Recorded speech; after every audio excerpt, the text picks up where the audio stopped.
Local Network. I'm Justin Horo, joined by the Triple OG Willie Mason and the bro Lukey Stowe. Unfortunately for Lukey Stowe, aka Lukey Live, the Eels went down against the Tigers on Easter Monday after we had posted our review show. So I thought we would start the show with That hurt, the That hurt, Lukey, That one? What a game, but such a good game. It was Awesome game. Had some awful drop balls and stuff like that, but I think it was just the frantic pace of the game. Yeah. And they're good teams, the Tigers and Parra. Obviously, you can see Penrith. Penrith are like that, but they don't drop the ball. There's no mistakes. There's discipline, all those sort of things, all those factors. They just play footy, eyes up footy, and then just see who wins. The Good Friday and Easter Monday game is becoming, or has been now for a couple of years, the closest thing to like a Magic Round sort of vibe, or like it feels a little bit more than just a regular season NRL game. The last couple of years, new stadium, I reckon. Yeah, CommBank. Yeah. Apparently, people out there were like saying it was semi-final-esque sort of atmosphere, and like the crowds were like, because the fan base is pretty good. West Tigers pretty wild, Parra pretty wild, but they're not next level shit, where they're pretty fair. They reckon they were pretty next level on Monday. Yeah, the fans. No fights, but No. Well, they were trying to call them out in the car park. Offering them out in the... Oh, shit, yeah. Offering who out? Just which player was it? Did you not see I the saw fans? that. Yeah, was it the fans with the young kid? Yeah. Lau Lily. Yeah. That was a weird little moment, wasn't it? Fuck. Everything's everything's just like, I've seen that before, right? With players, and I've been in altercations with fans. Yep. Just didn't show it. They just never show it. It's just so amplified right now. They've zoomed, they're over all that shit, and it just comes out the media, and then it's like the biggest deal. Yeah. When I look at that, I'm like, I've fucking seen that before. I've seen players that I play with in altercations with fans, right? All the different angles. Man. Like I said, different angles. Everyone's got their phone out. They've got his angle. They've got fucking POV, whatever it's called. That's fucking bullshit. Yeah. So many different angles, and you can scrutinise it so many times, but I've seen that fuckloads of times, especially out there. I've gotten in altercations with Parra fans. The old Parra they used Stadium, to fucking you're sit right next. on the fence. They used to sit right next to you, come off, and they were there. It's a bit different energy when you're fucking sitting right there. It was me. Yeah, Eels fans are super vocal. No, they are. Super the Tigers, I'm probably saying, is a little bit, not as mental. Parra and Dogs are on even playing field when it comes to that. Yeah. They're mental. And St. George, I'll give those three the top tier, S tier. Manly back in the day. Yeah, but then we're talking now, right now. Manly's still fucking top 5. That's pretty solid. Yeah. For fucking in. They're in you. Like that. How many times I've been at Brookie? Fucking getting ripped the whole way around. You know what's the I was going to say the common theme with them all, which sort of doesn't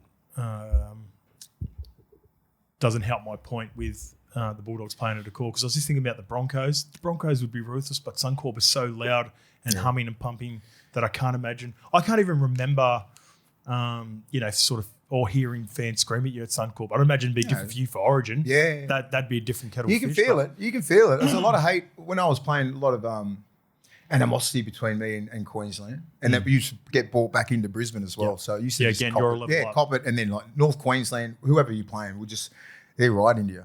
What the old dairy farmers? Yeah, Dairy Farmers was good.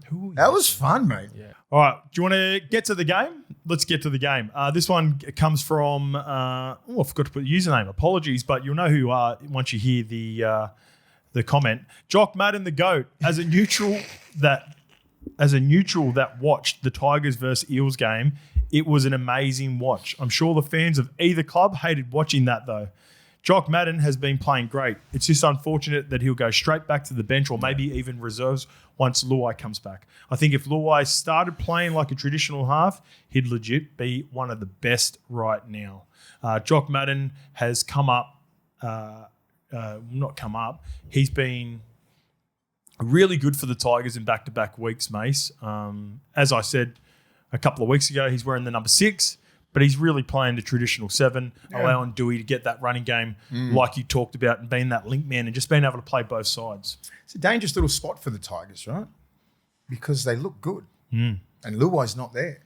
And he's on 1.2 mil. So it'll just start this shit that we're talking about now. Yeah. I've seen it on a couple of podcasts and shows, and I think 360 were talking about it. and a couple of journos were saying that he should be kept at. No, he's done a good job for 2 games, but because he has done such a great job and they're winning and the fan base is going good and everyone's fucking going like that, and then look who's the one who's on the outside. Yeah. If it wasn't Luai, it wouldn't be a big deal. Well, this is where I'll stick up for, or maybe games, like argue the point where they're saying the same things around the Knights in Sandon Smith and Dylan Brown. They're also talking about the Warriors now and how good they looked without Luke Metcalf, who come back for a couple of games. It's a good talking point, Hoss. Right? It's a good talking point. This is what happens. The iron sharpens iron. This is why I've never talked about it. It's not good in the house. Liking it. Sorry, you threw me off then. What was I going to say? I lost my point. Iron sharpens irons in the halves. Oh, yeah. In the forwards and shit, you go hard against that, it's fine. But I know, I'm with you for that. Yeah, so it's good to have the half backing up. And that's what I think these guys are. And we're going to talk about some good stories. And, Sandon Smith being a great story and great backup at the Knights, and Jock Madden. And they've done a great job. But the ceiling is limited with those guys. So, as good as they're going, Jerome will go straight back in. Dylan, not as proven, to begin with, because he's only had a short amount of time at his Newcastle Knights career, but he's on big dollars. He'll go straight back out. on a 10-year deal. Exactly. Yeah. It becomes good talking points to people who just want clickbait and all that sort of shit. Because I'm like, all right, it's 2 games. If you give me 10, if Jerome Luai was out for 10 games and this guy's played outstanding for 8, I'm like, we'll have a discussion then. But like 2 games, you've done a good job. Well done. I'm happy for him. Hope he gets another contract. I hope he gets another, he can push himself into the 19-man squad. I hope he can do all that, all of them. Yeah, on the 6-man bench, he'll be awesome. Mate. He'll cover. That's the beauty of it. Not only Jerome missing over the last couple of weeks, but Adam Douy has quite often been injured. Yeah. So and Luai's got that versatility where it's almost becoming I really think it's positionless, the 7 and 6. Yeah. It's more so the number, the mindset, where you want to play, and just wanting to control the team, right? How good have Kai Pearce-Paul and Samuel Afaionu been to start the season? Both of those 2 guys had 85 minutes each. They are arguably the best back row combination to start the year on form. They've started awesome. And again, Samuel Afaionu come up with a couple of big plays. Big plays. And he was done. He was buggered too. And they were really big plays. I like that little combo. He suits the way they play with KPP. Big time. Early ball. Big boy early ball. Yeah. He's 6'7". They're pushing around him though. Yeah, See I know. Douy just he loves it. Not giving up. He can give you that late offload where if you don't push up with him or time it off him, it looks silly. Yeah. But if you know how he plays, he comes off his right foot, that left palm's out. He loves it here, there. I love the way he plays. Yep. He hits good. Yeah. He's fit. Obviously, 85 minutes in that game, it was fast too, mate. It was times there with old bugger, but he keeps pushing. Samuel Afaionu, but you wouldn't expect those plays late in that game from a big brother like that. Young. He's young. Well, I'm starting to expect it with him though. Because he's his second year proper starting, second or third year, I reckon. Third year. So now he's arrived now. He got Player of the Year from 2 years ago, Mace. He was banged up a lot last year, quite often injured. I think even when he was playing games, I think he was carrying injuries for sure. Yeah. And then there's the expectation, as you know, sophomore season, right? Yeah. People start to realise and they start to see that you're a bit of game plan for you. They'll game plan. You're on the scouting report. Yeah. You're on the game plan. You're on the tip sheet. And he had to deal with that last year with also being injured. And now, again, going back to body shapes, you can see that he's stripped some weight. He's super lean. And But I like the fact that when you do start scouting for players like that, what do you do on him? Yeah. He can get early ball. He can beat you with an offload, hit a good line. He's got a skill set. So you can't really game plan for people who have 3 or 4 little tricks in their bag. I would say that's the biggest difference and the part that I love the most about Samuela will run a tough line for a big boy. Big boys normally don't like that. Yeah. Even when you think of guys like, and this is not to put them down in any way, but if you look at Viliami Kikau, Hamoli Olakawatu, even going back to Tony Williams, a lot of those big bodies, because they're just early big ball. guys, they want early ball, they want early drops, and they just want to. They want to be able to build their momentum and run over you. Samuela will punch a hole outside the 3-man. He's quick, man. And that's problematic for the guys that are trying to defend. And then you got KPP over the other side. Same. See, so he wants early ball though. But then if you leave him space like they have been leaving him, so he's just run in a couple of tries, pretty easy, man. and a lot of like line break assists and offloads. They're just, what are they doing? They're hanging off him. Don't hang off him. They didn't play him to his strengths up in Newcastle. No, they didn't. He's getting played to his strengths now, and this is why they bought him over here. He's a problem. Yep, and they're going to be playing Newcastle this week too, which we'll get to and we'll preview. So the Clive Churchill Cup. Crazy that's the second time in history they've played each other and they're both in the top 4. Yeah, how about that? Because of the West Tigers. When did the West Tigers come in? 2000. Was it 2000? Yeah. Yeah, it was too. Yeah. It's my debut. Yeah, gotcha. Yeah. So the Dragons played the Storm 99 in 99. Did they become a merger that year? Was that the first St. George Illawarra was 99. Gotcha. And then Tigers the next year. 98 was St. George and Illawarra was still in the comp. They come in 99. They fucking got the grand final. By the way, Alex Twal, again, 50 tackles. The Twale. 17 carries. Like, the part that I love about what Alex Twal's doing right now too is he is 100% leveled up this year. He's got a nice little offload in him. And he's always done all the cleanup stuff, but now he's starting to get some joy because he's done all the tough stuff for so long and he's playing bigger minutes. When Terrell May goes off, he's actually getting some of the better ball. Yeah, some of the prime. That. He's getting he's like Terrell May was dominating last year with the ball and everything. Like he's not this year. Yep, he's doing his thing, Terrell, but he's outshining him. Yeah, Alex Twal. He is. Alex Twal's their best forward. Yep. Best middle forward. Yep. Best agreed. middle. He's their best middle. Yep. Oh, well, I reckon best forward across the board. As much as I love what KP. I don't even put the back rows as sort of like edges. Different level, edge players. But him in the middle, he does all the tackling, plays all the massive minutes. He's doing everything. These two kids are doing a great job as well. We've got Luke Lilly on the left wing, as we talked about, had an unfortunate situation with Bailey Simonson, who are really fearful, and Tavana has been awesome. Fib, yeah, looks nasty, man. He can't catch a break, Bailey. And Tavana on the opposite wing, who's now kept his spot. By the way, Stafford Toa played New South Wales Cup in the weekend and has been named a New South Wales Cup again. So these young kids, Lily's now out because of suspension for his tackle on Simonson. Bailey Simonson. Yeah, he's going to... I didn't see how many... It's a slippery slope, that one. Only 1 week? Yeah. It's a slippery slope. Yeah, we'll get to that specifically, that that incident. But tell you what, man, these two out of yardage, especially, they've been so good the last couple of weeks. And Tavana goes up and competes for the ball too. They're fit. The Tigers, you can tell. And just go back to how we had a go at the Dragons. You watch their back three, like Tuipulotu and the other kid. They're under the pump all the time. Their plays are nowhere near as dynamic as all these top teams. Their back three have got to be running like 150 to 200 a game. And like 20 touches. That's what you're doing as an outside back. You're going in and looking for it and just giving the middles rest. Who's the? I would say Tuipulotu's been doing that for the Dragons. Check his stats. Yeah, he's been down a bit. Yeah, that hamstring's hampering him. Yeah, big time. I definitely remember like going back to the game against the Eels. I keep highlighting that game where it was just 11 players running over 100 meters. I feel like he had close to 200 in that game.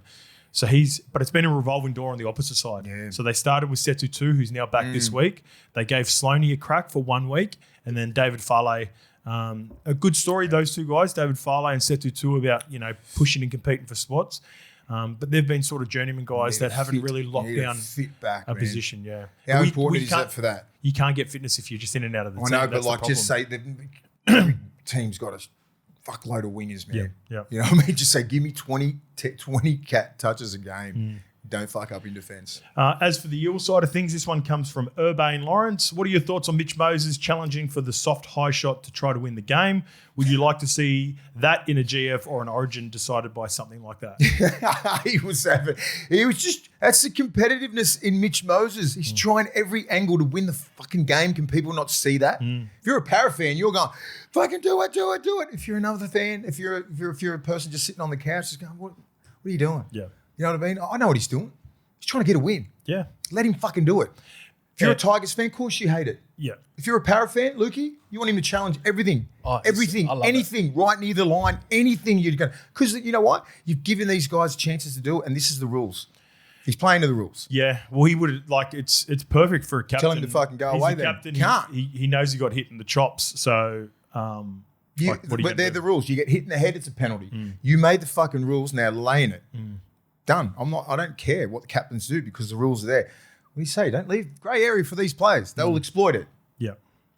I'm with you. Do you reckon? Like, if we're just sitting here as like not para fans or anything, just going as a neutral. Oh well, fucking Mitch Moses is doing what the rules say he can do. If he couldn't do it, he wouldn't do it. Thoughts on the ref got dropped this week?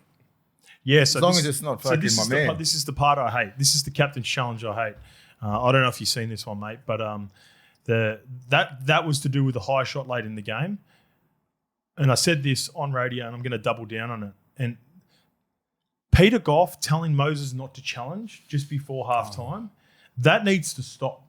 Like the communication there, you can't do that. No, it's not his job. And I've seen it before, and I brought up the example of Gerard Sutton. So this is an attack on 3 or 4 weeks ago. You talked it was 2 weeks ago. The Sharks battled the ocean. That's right. Right? Isaiah Katoa went to go challenge a hit from the Juice on Stone Street, which was clean. But it looked like, with the whiplash, it looked like it was a high tackle. Jared Sutton talked him out of it. So Isaiah Katoa runs back to his 5'8" position. They roll down there. Eventually, the Sharks end up scoring, and I was like, "Fuck, that could have been a huge play." Yeah. Like, what's he? Your job is to adjudicate and referee the way that you see it. And if a captain sees it differently and they come in to challenge it, it's not your job to say, "Hey, you're probably not going to win that one." Or, of course, no doubt. Just don't have no doubt in their mind. Of course, you believe that your decision is correct. Otherwise, you wouldn't have done it. But also, subconsciously, maybe some of these referees are worried about really bad, blatant ones being overturned. And there is the grey area that I'm just a little bit uncertain of, whether you can, someone can be penalised for potentially not clearing the ruck if Peter Goff hadn't called held. Now, near the line, Jack Williams was getting up to play the ball.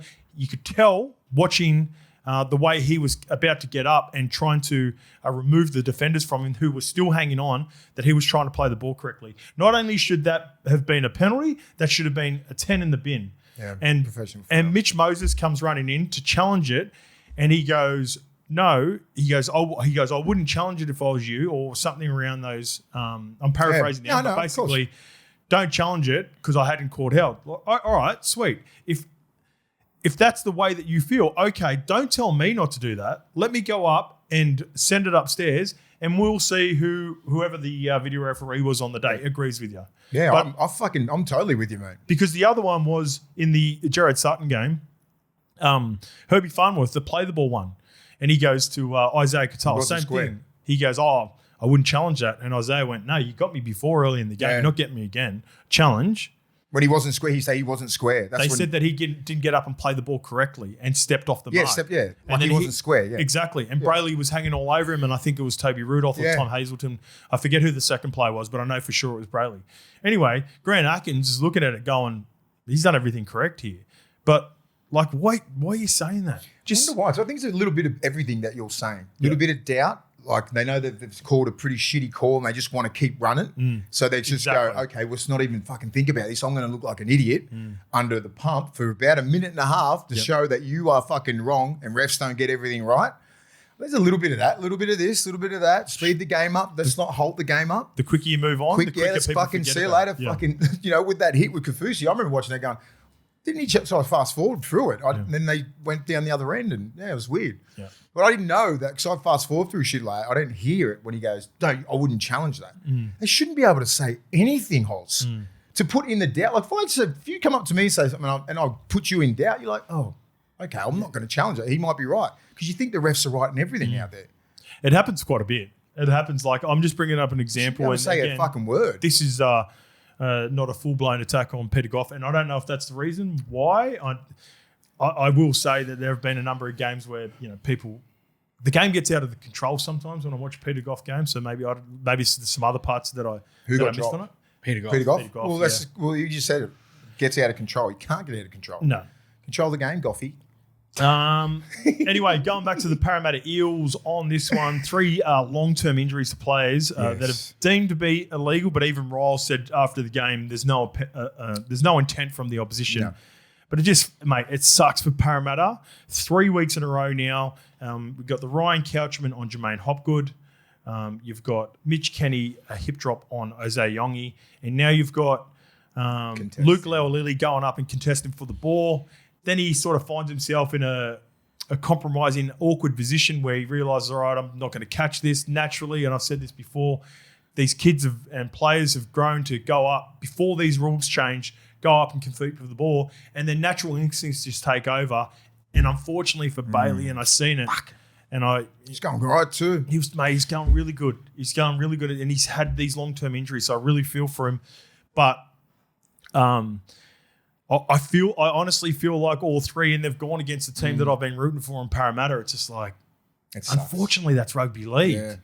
And they're all rugby league players. You just, you can do your best to try to get rid of limiting dangerous acts as much as you can. They're doing. It's the safest the game has ever been. Yeah, it's the safest the game's ever been. But this is a collision sport. Yeah, and this sort of shit happens, and it sucks to be, being a former player, getting injured and all that. It's part of the game. There's only a couple of blokes that get through the game unscathed that much. Cam Smith. Yeah. Fucking, it's like he is the most durable human in the world. Daly Cherry Evans. There's only a couple without any majors. No, yeah. But like, look at Cam Smith. The amount of games that man, I think he had a groin problem from kicking too many 40-20s. Who's that? It's Cam Smith. Yeah. His left groin was out. What about the debut of Upper Twiddle? Yeah, Twiddle or Twiddle? Twiddle. Shout That's out to how Upper Bossy pronounced it, at least. Okay, Upper Twiddle. He did everything but get the wing, so he's now got the fastest try in NRL history. For a debut? Yeah. For a debut? Yes. 28 seconds. For a debut? It's awesome, eh? Yeah. It's fucking good finish. Do you think he did his shoulder on that first try? Yeah. Oh, is that confirmed? Yeah, he's got an AC joint. Yeah. So I know he's got the AC joint, and it's a grade 3, and he's going to miss a lot of time. I think it was the second one. It's the second one. Grade 3, kept playing. Yeah, toughed Little it out. Beast. Yeah, I saw it on NRL Physio. He slows it down and he points it out where it was would that have the been second done. try? I believe that was the second one. Yeah, because the first one looked more awkward. That was a cross. That was AC. I hope it's the first one because the toughness to get up and play. No, we'll say it's the first one. We'll say it's the first one. Ryle said after the game he's a hybrid fullback half. Yeah, I like that. So who he reminds me of, just the way he was sort of moving around a little bit and debuting in similar fashion. He's got a bit of Jackson Purdue about him. Yeah. You can see like he's got thicker body, but he's got that skill set and sort of movements, and now knowing that he's got a halves background and plays a little bit of fullback. Good size. He could be he could be a nice little addition to him. It's his first touch in the NRL. He gets a try to bring him back on debut. It was the second one because if you look at, I just remember the grounding for the first one was closer to the touchline. If you watch, it goes back to the replay. Look at him trying to shake it off.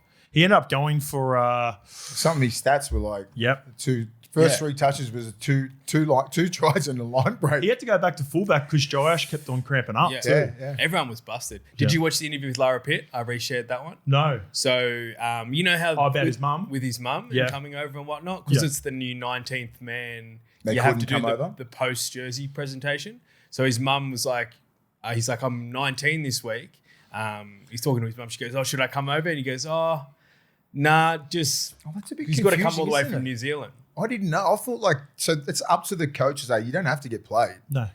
Yeah, that would suck. Like to be in the young man's position, right? And you're like, and you get on in there, it's fucking the maddest game. That's all we're talking about with Verhoeven for the Broncos. It's similar to over the weekend. And then his mum goes back to her friends. I think they're like, no, you should go. And he surprised her by coming over.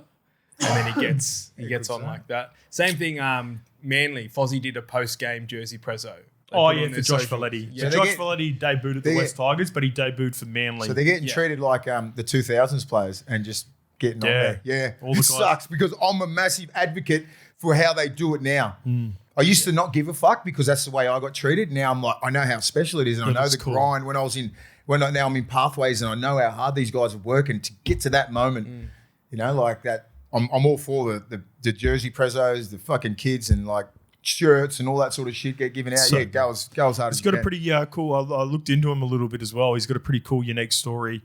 Right from New Zealand, around 16, up in Queensland. Went to schooling up there at Marsden High, and then got picked up SG Ball, living with his auntie, away from family. So a cool story. And he looks. All right, it's only one game. He's got a nice body shape. He's clearly a dog because he busted out an extra sort of 20 minutes. Grade 3? With a grade 3. 4 to 8. 6 to 8? 4 to 8? He's going to miss some time.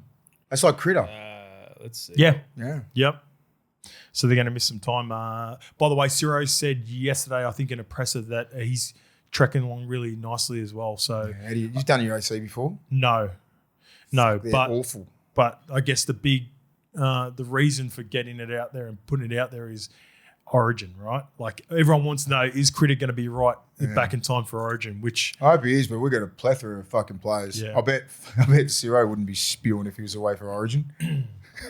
yeah, depending on how. Come on, man. Yeah. Oh, you want everyone on deck, and like we wouldn't be missing that many players this year. We'd be 100% missing Critter. Yeah. Everyone else is.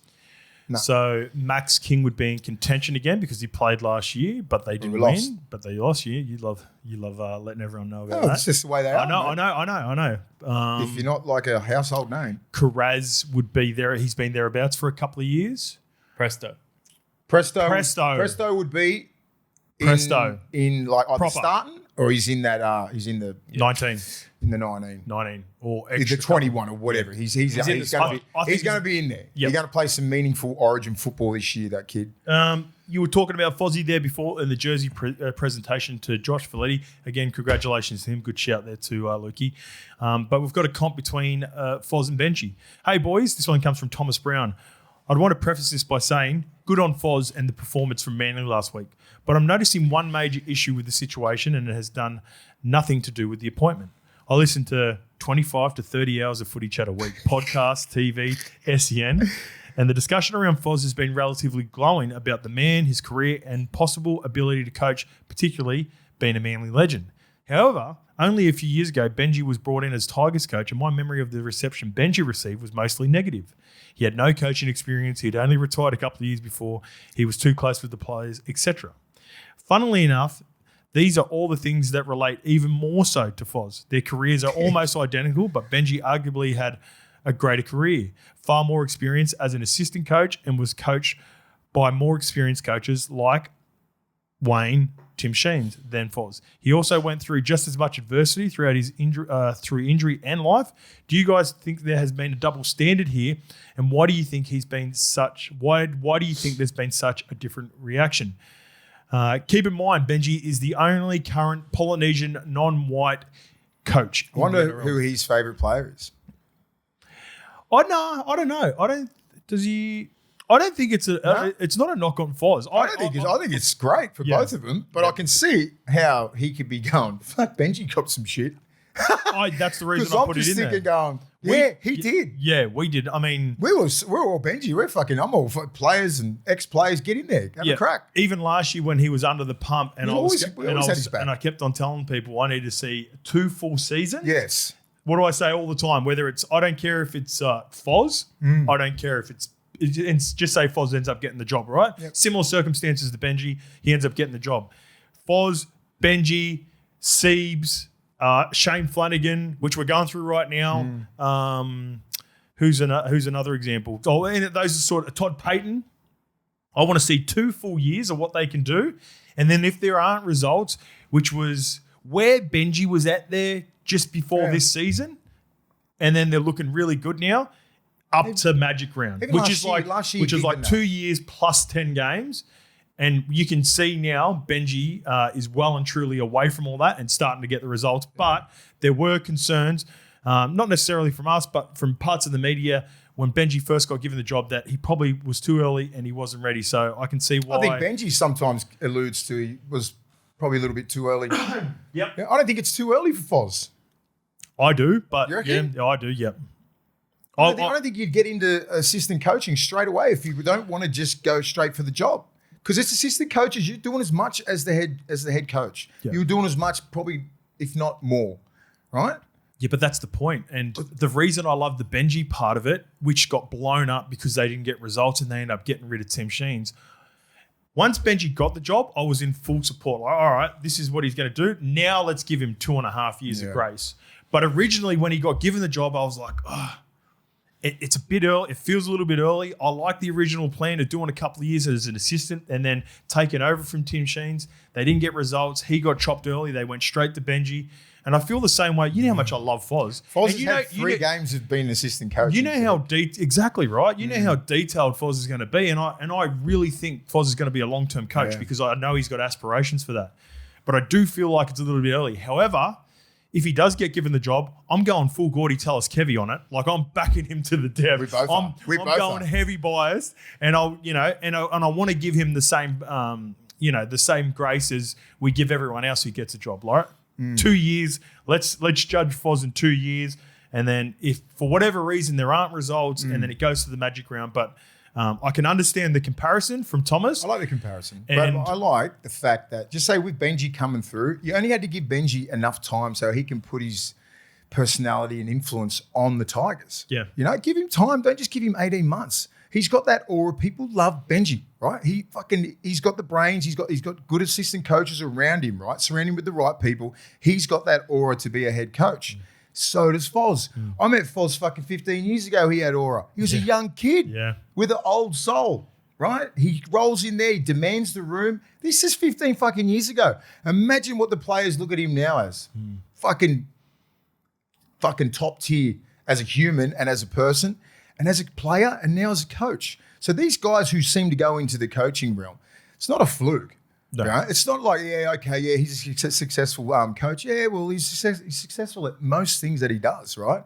And Benji's like that, so's Foz. They're going to get in there because they're people, they're players. What is it? Respect. They respect and they play for the players and all that sort of shit. So they've got that aura about them already. Yep. They just have to put the right pieces around them and they'll be successful as fuck. Well, and this is why I think they're similar as well. Players, coaches. I haven't spoke to Foz about this because he's been under the pump. I sent him a couple of texts. We exchanged a couple of texts, but I know everyone would be calling him and hammering him at the time. And I just, congratulated and wished him all the best, especially after the big win that they had. But both of these two guys are club first, right? And they probably ideally would have liked an extra couple of years to work on their craft and figure out, because a big part of the coaching, which I know that these two wouldn't be interested in, and we've got a question about it later on, and maybe Benji was a little bit more, positioned a little bit better because he actually had, I feel like Benji had a year away from footy doing media before he got into the coaching. He did. Right? I think 1 year on the panel, and then he had that Benji show on Fox. That's right. He was going really good. Same as SJ now. He just launched the golf show. That's right. So probably more so Benji. Both of those two guys dip the toe in the media, understand what the media is about. But I can't imagine either of them. That's not a part of why they'd love coaching. It's working with the boys and developing players and keeping strong relationships and getting buy-in. And like I said, being club first. Now, like I said, I think Foz was thrusted into this because of a really unique situation. But ideally, I think both guys probably would have loved an extra year or two to just keep continually working on their craft, video, all that stuff that we love doing as former players. And I forgot building that connection. Just retired last year. He just retired. Yeah. And he's the head coach of Manly. Not many people can do that and would even accept that, right? Not many people would accept the assistant coach job after they retired. That's how much footy he just loves footy. Yep. You'd be like, okay, give me a couple of years so I can do some media. And I didn't realize that he was fucking bang straight in there. That's what he wants to do. He's just come quicker than expected, right? But I think if anyone can handle it, it's the Foz. He was playing. He's a very mature human. He was playing when the Dragons last won their game. Won a game. Thank you, Rando Stats. Yeah, well. All right, let's get to this Benji presser. This one's from Jimmy Reid, but we'll put them together. Question for the skip. Lots to gather from Benji's presser. For a guy this early in his career as a head coach, I love listening to his mentality about his team. Doesn't ever want to dwell on the past performances and comes across super confident and assured of himself and what his team has the potential to achieve this year. I understand that this is how all coaches should feel, but his overt confidence doesn't feel fake, unlike some others in his position. As a neutral, clearly exciting times for the Tigers in the future. I'm just curious if you get the same vibes from him and what your thoughts are on the way he handles the media in this format. Also, that loud typing needs to stop ASAP. Love your work, boys. L1 from day one. Jimmy Reid. Do you type loud? Who, No, me? the press The presser. conference. It's not, like, has he got you all typing? You never type. No, you know how Yeah, that is annoying. That's why I don't watch him. yeah. There's a guy. There's only one guy that does it and he was there for the He's got his typewriter out. I understand. So I understand what Benji is doing. I love what Jimmy's talking about here. He's not dwelling on anything in the past. Anytime anyone tries to speak about and compare, how they started this year to last year, he talks about it's a new playing group. We've got a new mentality. We've trained hard this season. All this good stuff. He's super intense, mate, because you don't watch any of this stuff. You only watch the games. But the pre-game stuff, the post-game, he very rarely drops the shoulders. It's got to be someone who he's obviously got a great relationship, even with you can see that him and Cooper Cronk have become really close. I don't know if that stems all the way back to playing days or just the Fox doing stuff at Fox together. He drops the shoulders around Cooper a little bit. Everyone else, he's super intense, and he's and I think about it that I think the reason for that is projecting and making sure the players don't get too carried away, don't get caught up in all the noise. He's clearly lived that before as a Tiger and knows how the hype where all the hype can go wrong, and he's heard everyone bagging him for years as well. Like that's serious. That's the part of it. He goes like he's keeping that energy. Yeah, I like it. He looks way more serious. Like because if you know Benji, I know Benji on a personal note, man. He's a funny dude. Yeah, he's always been a really loud character, right? We played All Stars and that together. We've been on some fucking crazy trips, and I love that Benji. But I know what sort of Benji's trying to portray now. Yes, he's a serious dude. Yes, he's a serious coach. He wants to win premierships with the Tigers. Yeah, like that's the when I see him on the sideline, me as a neutral, like not taking it all out. I go, that's a serious coach. He's dialed in. If I don't know that guy, he looks dialed in. He's on the fucking sidelines. He's in the moment. He's very aware of fucking what's going on. I like that. Yeah, I like that image. Yep. And if you're CEOs and owners, sponsors, board members, you're like, fuck, Benji's dialed in. He's not mucking around, smiling, all that sort of shit. It's like, my favorite part of all of it though, and he's allowing his players to be natural to who they are. Yeah. Jerome still gets to have a little bit of fun with the media. Terrell and Talon have their podcasts. He's not been a stiff and straighty 180 to all the players and understanding that their personalities, but he needs to portray that leadership and I guess that composure for his players to make sure, all right, like as soon as we're having fun, you've even got the vlog cameras in the sheds after the games and all that. He understands what's happening right now. And he understands because that's where him and Foz have an advantage on the rest of some of the older coaches. Yeah. Like the older coaches, the best older coaches are able to adapt to the times. And Wayne's a perfect example of that and understanding. And Bellamy's, understanding that players have profiles and all that sort of stuff. Robbo's probably, again, another great example of that. Sticky's calmed down a bit. To a degree, Sticky. You won't be vlogging in Sticky's fucking... Sticky and Wayne are still like trying to hold on to as much old school as they can. But they're letting it in. But, and it's more so... What the old school is, you can do all that stuff when you win, right?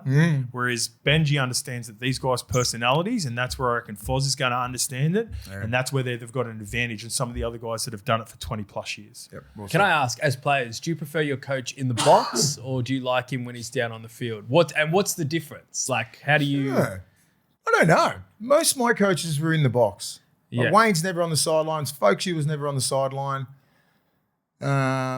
Freddie was never on the sideline. It was Ricky in fucking Origin and Gus was on the sideline. Yeah, that was cool. I liked it at that level, but you're playing at the peak. It doesn't change the bench aura. I think it would change the bench aura because you're not fucking around as much. In terms of viewpoint, when I'm commentating on games, I would prefer my coach being up there because I know what I see from the box, and I sit right next to the coach's boxes. Right, you see way more from the box. When I'm down on the field with about 10 minutes to go, as I'm about to go interview the players. It's chaotic down there. There's a lot of noise. You can hear fans screaming. And then you can't always see on the opposite side of the field. It's a field thing. Like Benji, I think Benji and Ricky. They love the atmosphere. I think they love the energy. I think they love, I think a part of them misses playing. That would be my my theory on it. Is that I think they also miss playing and it makes them feel more a part of the contest. Because you are. Like when I go down, I start to get goosebumps sometimes like that. when I'm down there on the side of the field and something big happens and the crowd goes up and I'm like, oh, how good's this? When I'm up there in the box, I don't get goosebumps at all. Yeah. So it's like, it's been a part of the contest that I think that they really enjoy. It is. I don't know. You'd have to ask 100% because you can feel it, right? What you said, like if you're down on the ground, if you're on the boots on ground, I can have access to that area. You feel the energy, mate. It is crazy. Para Stadium's good at that. There's a lot of places. If you're down on that and you see the crowd and everything, Suncorp, it's fucking mental. Yeah. So as former players, you sort of, that might feed their soul a little bit. What would you do if you were coach, Mace? Would you be box? I'll be too emotional on the sideline. Okay, you need to be up. Yeah, I need to be locked in a box. Yeah. You see the game way different too. If you're trying to really concentrate and lock in on shit and actually coach, they see it differently, right? Like Benji and Stick, that's only two coaches that you could really say hung out on the sidelines. That for fucking like their whole careers. Both of those guys would have to really have someone up in the box that they you got to trust. Rely on and trust to make sure you get information around. All right, I can see someone's a spot player. Yeah. I can see someone's injured. I can see Terrell May looks like he's starting to get fatigued through the middle. Yeah. We might need to have a look at getting him off, like all that sort of good stuff. You can't see that but on the sideline. Not as much. Fucking can't. I mean, you can get a feel for like the ruck speed and shit, but you're not following the game. Yeah. You're just on other side of halfway. You can see that way and that way. So you see it different from an eagle camp sort of thing. The best, the biggest advantage of being there is being able to communicate with your players once they come on and off the field. All right, just before you go on, this is exactly what I want you to do. Now they can pass on that message to an assistant coach who passes it on to a player, but just having someone going X, Y, Z, go and do it. And when they come off the field, X, Y, Z happened, sit, have a break, think about that, and next time you go on. Yeah, I used to love that I used to get a call from, I'd talk to folksy from the sideline. Yeah. And same as Wayne. So usually you'd get that and you'd be like, all right, that's enough. That's enough sometimes. For me, I don't need that much motivation to go out there. It's funny, just like one thing I've noticed with Para is Brad Arthur used to have his guy on AirPods and just be on the phone to him the whole game. Oh, wow. Where the new guys they've shifted to the headset. There must be just like... I think it's that's clearer. very common. Yeah. But it really blocks out noise and you can fucking hear it properly. Yeah. AirPods you can't. Yeah, but it's just funny how it's like freeze. they've got different methods. Yeah, like that was different. I didn't realize that was the case with. I don't know what I'd do. I don't think I would be on the sideline because it's so like you feel like you're fucking playing, and then you don't want that. If you're a coach, start making some stupid decisions. Ricky does well on there for fucking what Ricky's like. Yeah, right. I reckon it calms him down. He gets a little bit animated, but I reckon if you put him in a box, I reckon he'll bust out the windows. He would do Bellamy. He'd be Bellamy. He'd be Bellamy personified. Yeah, right? Walk around the belly. I reckon that's why. I reckon it's a really conscious decision that Ricky's made because he's fucking built like that. He's built like that. So Bellamy, he realizes people are watching, so he's got to calm down. He's fucking hitting things, and Belly don't care. It is what it is with Belly. I'm fucking like that. I'm like that. He's always fucking like. F-bombs, everything, just spitting us. It's like a baseball fucking dugout. Yeah, he's like a baseball manager. He's a baseball manager. That's what he is. That's the energy Belly has, and he's locked in his fucking cage where I think Ricky can just go, let my energy out, and I can just really, I can get that out. Oh, okay, you can't lock me in this fucking little box. I'll ruin it, and I'll look like a psycho. Yeah. Here's a reply about Milky and the adversity as well. This one comes from JC. Milky Jenkins' story is even better considering he was dropped for the finals last year. So we talked about him coming back through Ron Massey and all that good stuff and leaving the Knights and leaving the contract. I just love that. Anytime we get a chance to shout out Milky, we'll do it on here. All right, let's get to a question for Mace in the middle. This one comes from Eels Chris. Hey, guys, absolutely adore the potty. Just got me thinking, when you and Mace were discussing the Manly game, how teams need to win the middle before trying to shift, is the whole game won in the middle? Can a team beat another team with an inferior forward pack, or do the forwards decide it all? Thanks for all the sick analysis and breakdowns. It's hard, this. Like, where I look at Penrith as the ultimate middle pack. For years now, they've been the benchmark. They don't have Payne Haas or Tino or anything like that, but they've got Leota. Yep. Takes the alpha out. You've had James Fisher-Harris, who was pretty much the same as well. Yep. Lindsay Smith, who's there now. Isaiah Yeo, fit as hell. It's a different looking middle, isn't it? Mitch Kenny. Yep. And you got those guys, the predominantly in the middle that can communicate, that are really good movers, and they're fit and they work for each other. Right? I think that's the best middle in the game now. Even with Lindsay. So you got Lindsay, Yowie, Kenny, and Leota. It's pretty good. And I'm talking about balance and I'm talking about fitness levels. And can all those four guys go 60 plus? Easy. Closest to them would be Broncos. Brisbane, because you've got Payne Haas, you've got Carrigan's work ethic. They can both go 80. Jensen's all right. Corey Pakes, yeah. But like then you go Kenny. He's a rep player, but he's just not playing rep play. Lindsay Smith's a rep player. He's one of the best in the world. I copped a lot of flack about my Mitch Kenny take, and for those who they don't watch the game enough. I mean, I think he's like Robson. No, they watched the game. He's like Robson, but they would have been sitting here as selectors going, who are we picking? Fucking Robson or Kenny?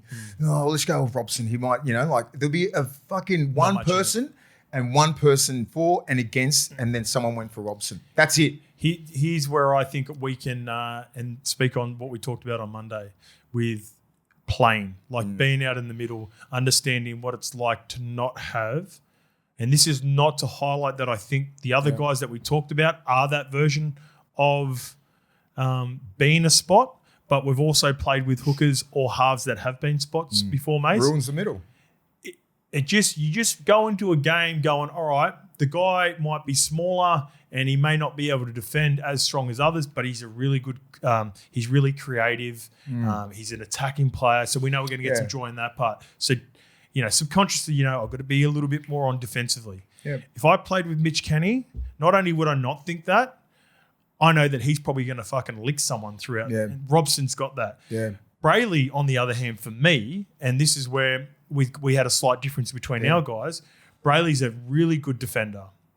As in really clean, really detailed, does all the little things right, and I don't think he's a spot by any means, but I know Brayley's not going to come out of line and whack someone. No. Whereas I think Robson and Kenny can. And that's only the slight difference that I've got with regards to the hooking position. Yeah. But that's where I sort of lean to Kenny and Robson a little bit more to Brayley when you had the like Brayley. Yeah. And I don't care if they pick either three. I'll just give him Brayley his flowers and say, well, he's playing at a level where you can't ignore him anymore. Because these other two have been, some's injured, not great starts to the year. And it's like they just ignore Kenny anyway. It's fucked for the last 3 years because either Robson or Kenny, then you look at another person like Brayley. But back to this question, the communication on the middles as well is elite, right? Kenny is elite. So Joey, Leota's just a doer, and Lindsay Smith has got that skill set. The skill set to run block plays, the skill set to run these, with the leads and the ball playing from is second to none. Yep. Leota setting the platform.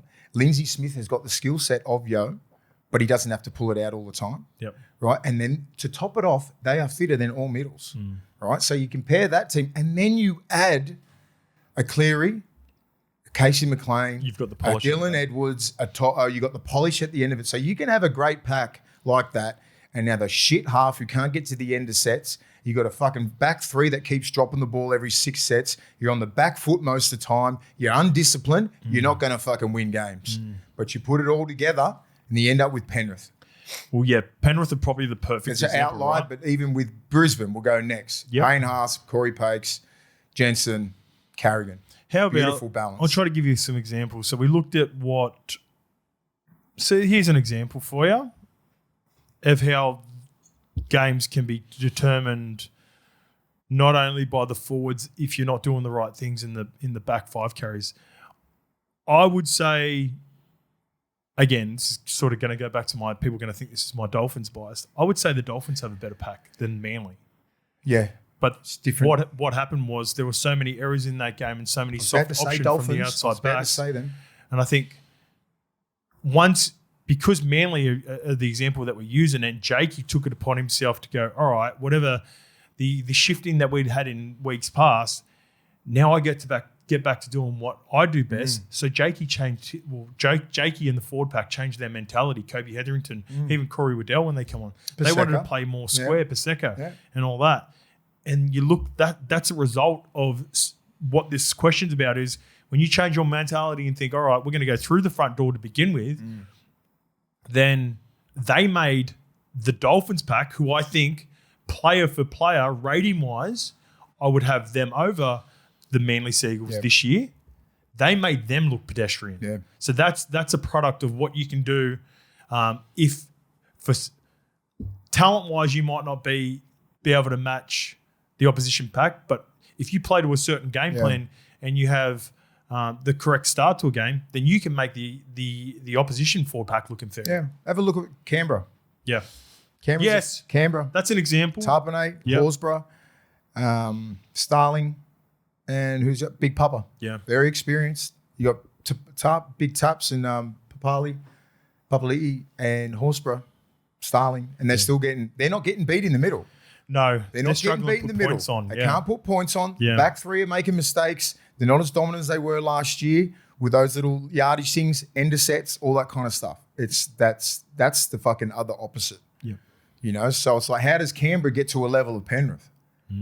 It's the halves play, right? They haven't got their shit sorted in the halves. It's so important to have that 7 and 6 on the same page. You've got to be balanced, don't you? You've got to be balanced, mate. You can't have one, and then they've switched the young kid Strange to the other side. He's got to just try and play a whole different game.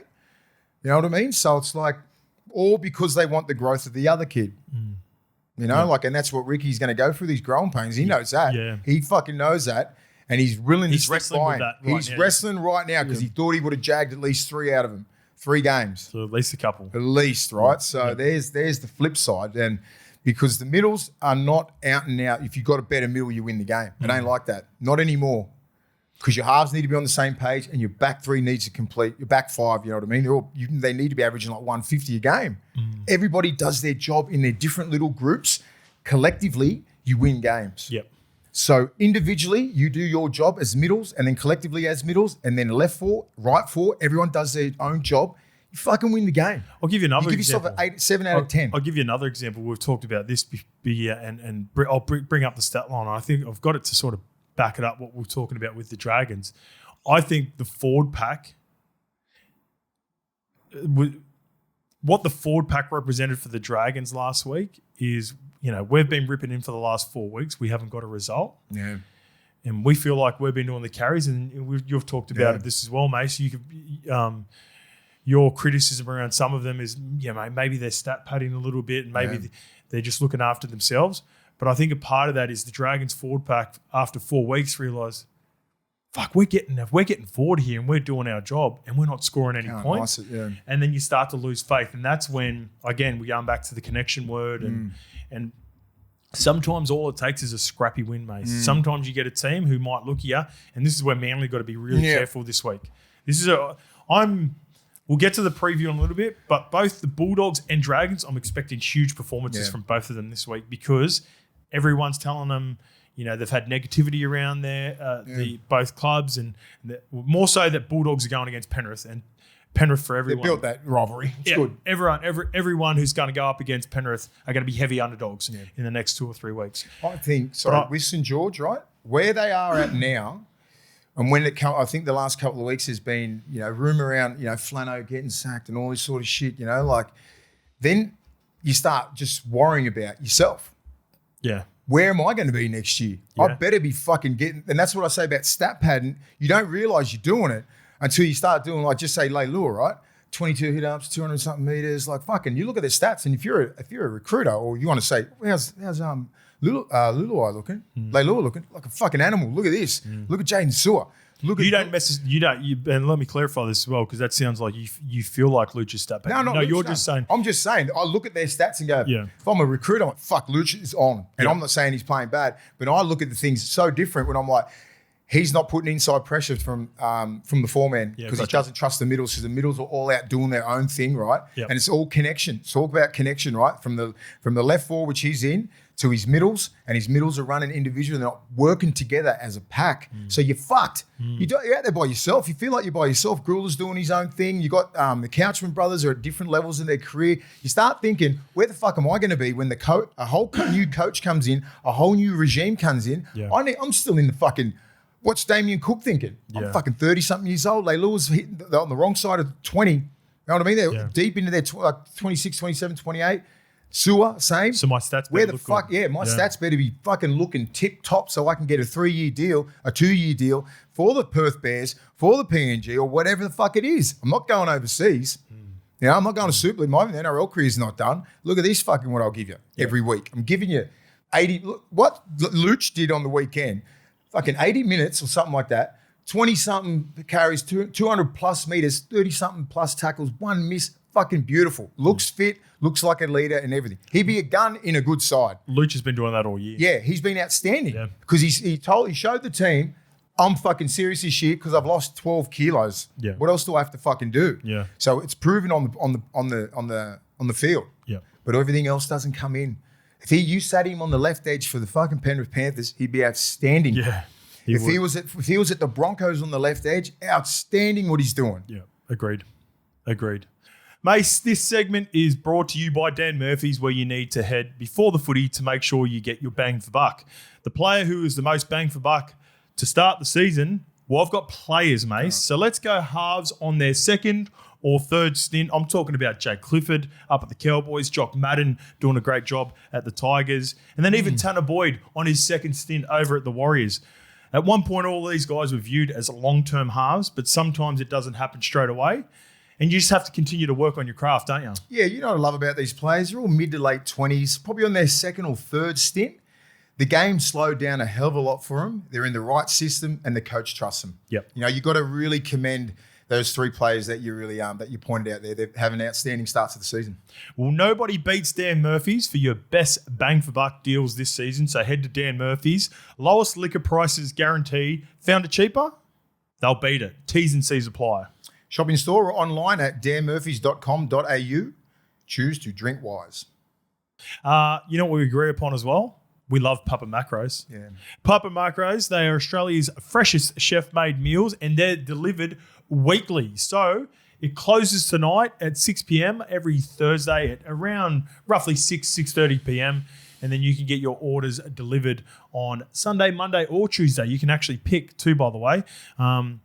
If you have not ordered on Papa Macros yet, you can go to their website, which is papamacros.com.au. Put in the code levels30. Once you put in the order for your first box, that'll get you $30 off that box. Continue to come back. It's levels 10, and that'll get you 10% off all future orders. And that's only specifically for our audience as well. So absolutely loving the collaboration and partnership with Papa Macros this year. All right, boys, before we get into the game, got a nice message here from Melissa. We talked about Bizza on Monday and some of the other guys, Phoenix Crossland. Also, a number of people reached out about Fox and what he does in the community. Here's a cool story or a great story around Scotty Sorensen. In 2022, I was diagnosed with leukemia out of the blue. I was 39 with 3 kids and facing less than 20% chance of survival. As a lifelong Panthers fanatic, my godfather reached out to Scott Sorensen. Scott then arranged for me to receive a signed Anzac Day Panthers jersey, a beanie, and he sent me a special video message and text it to me himself and offered for me to keep in touch with him. I received the video at a time where I was in hospital having treatment, struggling with being away from my kids. So it's another, it goes on, and there's some nice messages. Yeah. But again, another great example of, I feel like Penrith are really good too, the way they interact with their community. So shout out to Scott Sorensen, and glad to see Melissa is still doing well and got past a really tough part of her life. Yeah. Let's get to the Canterbury Bulldogs versus Penrith Panthers. This is at a Accor Stadium, 7:50 p.m. Bronson Xerri is in, Mace. So I was hoping for that. I was hoping for that on the Good Friday game just gone. Harry Hayes also returns, mate. He was a late scratching, was supposed to return from a HIA, but they gave him an extra week. Sean O'Sullivan is cover in the 17 jersey. As for the Panthers, not only are they 1-19 and looking as dangerous as ever, this one's from Zizast. Don't know if you guys know about this, but it's going to be Nathan's 200th game against the Bulldogs. He's ripped up 200 already. They might put on a show for the skipper. Sorry, the one change is Mitch Kenny returns from suspension. Even better. Freddie Lussick is out of the team. Mace, what are the odds for this one, Loki? Oh, the odds. You have a quick chat while I bring that up because I'm still on my 200 games. You're not dialed in at the moment, Lucky. 200 games. 200 games. Can I clarify the zone out? Remember I said it in the Yeah. What happened? Mind blank. Yeah, it was because I just told Terrell May that he was a wannabe content creator. So in my head, Slyly, I'm thinking, like not on purpose. I was taking the piss, but I was like, that's where my mind was. You're thinking he's going to knock on your door and DM you and smack the shit out of you. Why do you hate Terrell for? I love Terrell. What's up with you and Terrell? Team A. 200 games. That is outstanding. How old is he? 27 years old? He got into that Round about pretty that, quick. I feel like we talk about his age all the time. I was surprised. I thought the commentator said something wrong. He goes, 199 games. I'm like, you can't be on that many already. He's coming after Smith's record. Well, our good friends at Tab have the Bulldogs at $5.50. Penrith Panthers are at $1.15, and the line is 17. Disrespectful, Tab. 7.5. This is the game. Yeah. No one expected Penrith to be this dominant, right? And every Bulldogs fan would have gone, when we playing Penrith? Bulldogs fan and team, right? Yep. You always put in when we playing these big guys, the big dogs. And here it is. Obviously, it's not planned the way. We've lost 2 games. Like, everyone's acting like we've lost 20 in a row. Yeah, I know. Ease up, And I always said, it's the way that we are losing. That's the thing. And a game like this can put your season back on track, regardless of the score. It's the effort. It's the effort. If you come out there and you take the Panthers team all the way to the end of the game, granted, we win it. Hopefully we win. But if you get done 16-12 or something like that and you're fucking there to fight for 80 minutes, that's a win in my book, because they look fucking hard. I'm a realist. These are a very hard team and they're motivated with the Ciro situation, all that kind of ex-coach. It's going to be going on forever. It's good that they've started this little bit of a rivalry, and we'll see. We have to play the perfect game. The perfect game. Panthers, they're not worried about anyone. That's their mentality. You have to stop us mentality, and that's scary to play against a team who does not give a fuck about you. I've only come up against a couple of teams, a couple of Melbourne teams are like that, a couple of Roosters teams are like that. I'm like, fuck. Doesn't matter what we do, they don't give a shit. They're going to repel, they're going to end up scoring tries, beat you physically, all that kind of stuff. But some of those teams are up for grabs sometimes. You can slip in. I was speaking about this a couple of days ago. Last year, Panthers lost their invincibility. Yeah. Teams actually thought they could beat them after they had a slow start to the year. They're starting to create that again. Yeah. If in fact they've probably got it already. No, it's there.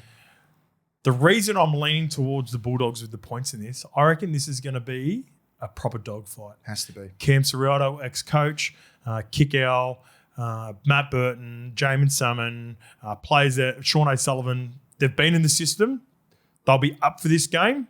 Whether they've got the final touches, a little bit of class, I can see the grit. I always love, these are the games that I look for teams that have just been beaten pillar to post in the media, and I had some strong comments myself around the connection. Yeah. I don't, by no means am I saying they're using, specifically us as motivation, but I know that, there are examples of teams and players and coaches using media or the fact that everyone is talking up the opposition, right, as motivation to go, all right. Find anything this time of year, don't you? Exactly right, because you need to find different ways to motivate your team. And mate, if I'm Ciro, I'm talking about looking at the Panthers and going, everyone thinks these guys are unbeatable. This is our house. I've been in that system. I know what it's like when they're feeling like that, and they would be feeling bulletproof, and understandably so. Let's go shake up the competition. That's got to be the mentality. Let's show everyone what we're about here. And because you're right, mate, like for as doom and gloom as it seemed with the last couple of weeks, they're 2-2. Defensively they were really good before last week, but that's a really talented South team. It's going to be an equally as it's a different challenge, and it's going to be tough. But Bronson Xerri back to the left. Let's get to specifically how we think either team's going to have some joy in this one. I think Nathan and Penrith and Ivan I think they'll respect the left edge of Bronson Xerri and Matt Burton defensively, even though we sort of view that edge as the attacking edge. At the start of last year, they were really good defensively. In fact, I think there was up until week 10, there was one try allowed or whatever it was. So they were really good defensively for large portions of the season. I think they stay away from that edge. I think they lay a line a lot going around Bronson Xerri, Matt Burton, Viliame Kikau, maybe trying to pull him out of the line, create one-on-ones, quick play the balls, and they're going to attack on your right edge. Lachlan Galvin, Anari Twala, and Presto. Got Papali'i there, Casey McLean. Yep, that's the edge I think the Panthers look to exploit your Bulldogs team. And that's a fair play. So it's hard to put to dissect this game and go, how do we beat Penrith? You've got to match their physicality. Yeah. You've got to complete your sets. You've got to be disciplined. You've got to no mistakes. You've got to play the perfect game against Penrith at this time. what I'm looking at Penrith. They're the fucking benchmark here, and everyone's here. Like, how do you beat that team? You've pretty much nearly got to copy the blueprint, right? The high completion rate, getting out of yardage, play football. Don't grind with these. Don't try and grind with Penrith anymore. Like, they started to figure them out probably last year and the year before. Go on these high-speed grinds. If you can match that, you'll get in the arm wrestle. Fuck that. They'll beat you every single way. Panthers have flipped it again. Yeah, it would quite... They're scoring tries in these high-speed grinds. Here's one thing, and there was a criticism before that I didn't really end up putting in the show, but it's around Adam O'Brien in comparison with the Knights, and I've seen versions of that with the Bulldogs. It's a negative style of playing on last tackle, and you've seen examples of that where the Bulldogs did it against the Rabbitohs, where for the most part inside the 20, and I understand the theory behind it, and the theory is not giving away a 7 tackle set or being able to set your line. So what a lot of teams do, even though I hate it, it's one of my pet hates right now in the competition, not allowing your halves to dictate the end of sets by either putting up a kick and contesting it, because we've seen some value with that with Anari Tuala doing that a couple of times, and they made some errors. Alex Johnston made some errors. You've got to chance your arm a bit because the Bulldogs would have been watching video of the Melbourne Storm who completed at 94% and got bashed and didn't do much wrong and still got 50 put on them. So you don't want to lose your fabric, and I really do think the Bulldogs, and this is what they've got away from in the last to start the season, is not being afraid to win a game 10-6 or 18-10 or something like that against Penrith, and not being deterred from that because of what the Melbourne Storm did, but also chancing their arm a little bit more on the last tackle because defensively they're very hard to break down, Penrith, right now. They are working hard for each other. And if you look at what Penrith do, and I'm also, I think, with Matty Burton, let's throw a couple up. Got to. Let's like if you get within a position, and I know kicking to the cage and not competing on tackles, catching him in the cage, keeping him in the corner, but like it only takes 2 or 3 tackles for Penrith to get out of that corner, and then they start playing footy anyway. Yeah. So let's throw a couple up. Let's make it difficult for Dylan Edwards, Brian Tyler, and Milky Jenkins. If they come up with one error, let's fucking go at them again, and let's try to. Don't do this arm wrestle shit with Penrith. Yeah. Do it a little bit, but if you see an opportunity, second or third tackle, if you establish the middle and you get a quick play the ball and generate some speed in the ruck, fucking go, right? Yep. That's what you used to do against. Remember, Melbourne used to put you in that sort of false sort of thing in the 2010s and late 2000s, like go arm wrestle with them. They're like, you have to play Melbourne football, fucking not this kick and bullshit all the time for 80. You're not going to beat them into submission. Yeah, they'd wrestle. It's Penrith. They're fucking better than like all teams at every single facet of the game at the moment now. So you got to play football. Play to the fucking strengths that we've got, right? And it's hard because they're so good defensively, right? Who would you spot up at Penrith? Well, I would go back to what they did last year when they had some joy. Jacob Preston, Lockie Galvin. Yeah, I think the Penrith Panthers are going to want to attack Lockie Galvin and Jacob Preston. But remember that semi-final, and the back end of that semi-final, mind you, Penrith had sort of dropped the shoulders a little bit. They were preparing for Broncos the next week and sort of had scored enough where the game, it seemed like a little bit of the game had gotten away. Then Bulldogs got back into the game, and that was going through Jacob Preston. I would still continue to question and I want to still see if Blaze Slungy and Casey McLean are coming up with those strong decisions under pressure. Yep. Now, because teams are so just fatigued and lost for answers at times, I don't think they've been getting peppered as much, but they still are young, and as good as they've been going, let's see what they've still holds there. Yeah. And you can get it Cleary as well if you kicks. Just get it their halves. Get it. Just play a physical brand of football and smart. And you've got to be clinical. Got to be clinical. Got to be clinical of these guys. Hard to fucking sit here and come up with a fucking game plan to beat Penrith right now. Yeah. On that, at what point during the week are you starting to talk like game plan stuff? So if you finish the game on straight away, you do your review of the other game. Yeah. Fuck it off. So when did they play last week, Bulldogs? Good Friday. You're done by the next session. Yeah. And then you're on to Penrith. I heard Reedy said there's a new rule in Townsville. They've got like a 24-hour win or loss, get it out your system, and then you move on. Most clubs, man. Yeah. As soon as you leave the sheds in the fucking That was mine. As soon as you leave that, but do you get like win or lose? Are you getting given like physical paperwork, or are you getting given stuff to take home and read? Like what's everything? You got every single stat sheet on every single play if you want. Yeah, there's access to it. You do a review on the game that worked and what went well, but there might be examples where they can bring it up in video because the coaches are preparing 2 or 3 weeks in advance. They never want the players to get in that mindset, but they'll be looking at deficiencies. They'll be looking at parts of the game plan that can work for the following week. So they might say, all right, something happened defensively, which was a negative, and going, look, we've watched Penrith, who are coming up next week. You cannot do that against them, for example. It's hard to get. And then by the time you get through the review, it's only like a recovery day, or then you have a full day off the next day, and then you're straight into. By Sunday, they would have been planning for Penrith, I reckon. Bit of an outlier with Penrith right now to go, let's spot this up, because what you're seeing in the first 5 games is an impregnable defence. Yeah. Averaging what, 8 to 10 a game? Like it's fucking how are players been scoring tries? I can't fucking tell you. Yeah. On mistakes of Penrith, some shitty there's no cues. There's no cues to say Blaze Talangi's turning in all the time when you're coming out the back and Presto hits an outside in line or inside out and Casey McLean's coming in. There's nothing like that. It's like they're the perfect defensive machine right now. That's why the coaches get paid a shitload of money to break it down. Yeah. Or you're no longer coaching. That's the pros and cons of being a head coach. How do you beat Penrith? That's what every coach wants to know right now. How do you beat Penrith? They should have a little meeting. All right, let's get to Friday. This game is at 6 p.m. I'm calling this game for SEN, so come and get us on SEN Sync as well. The Dragons versus the Manly Sea Eagles. Dragons, Flano's made some changes. A couple of them have been forced with returns as well. So we've got Gutho. He's out for this game, so Tyrell Sloan will go to fullback. Setu 2, he returns on the wing at the expense of David Farley.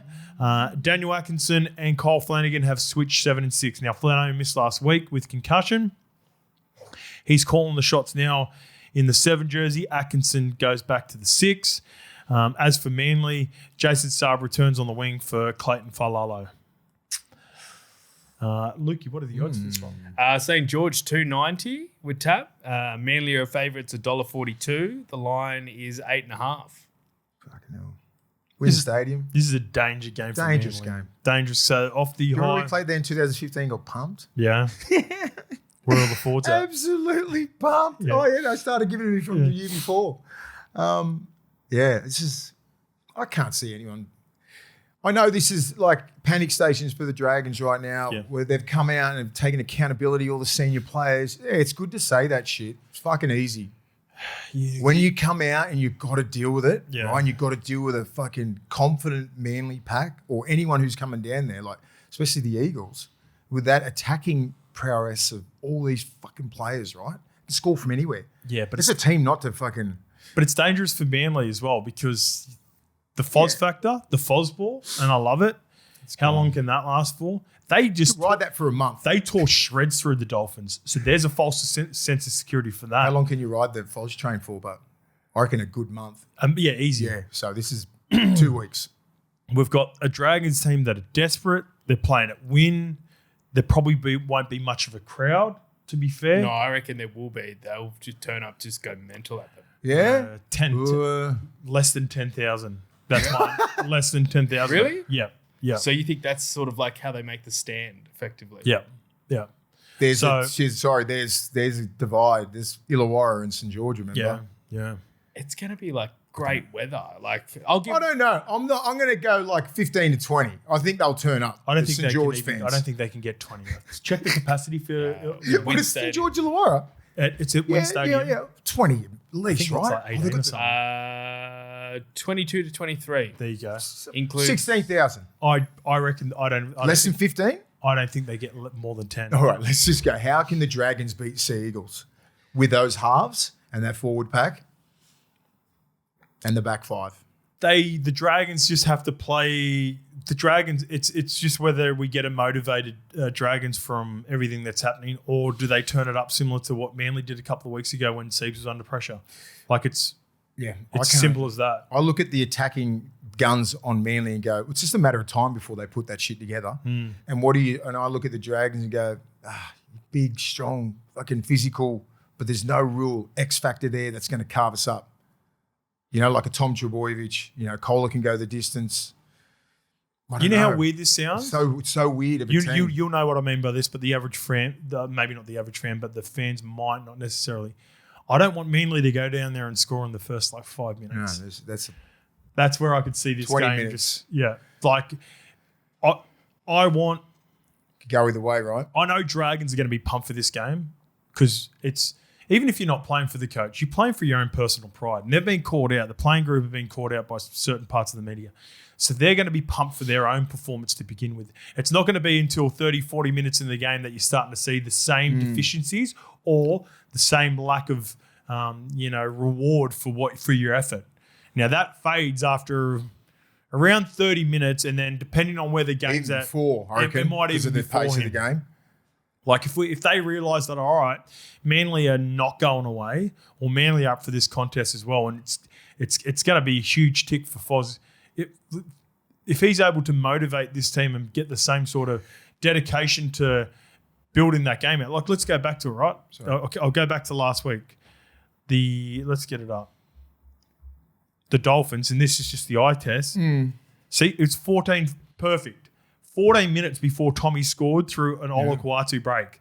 So they earned the right for that. Yeah. They got into an arm wrestle, and then they went boots, and it wasn't until the end that the last 10 minutes that the Dolphins were able to get back into the game.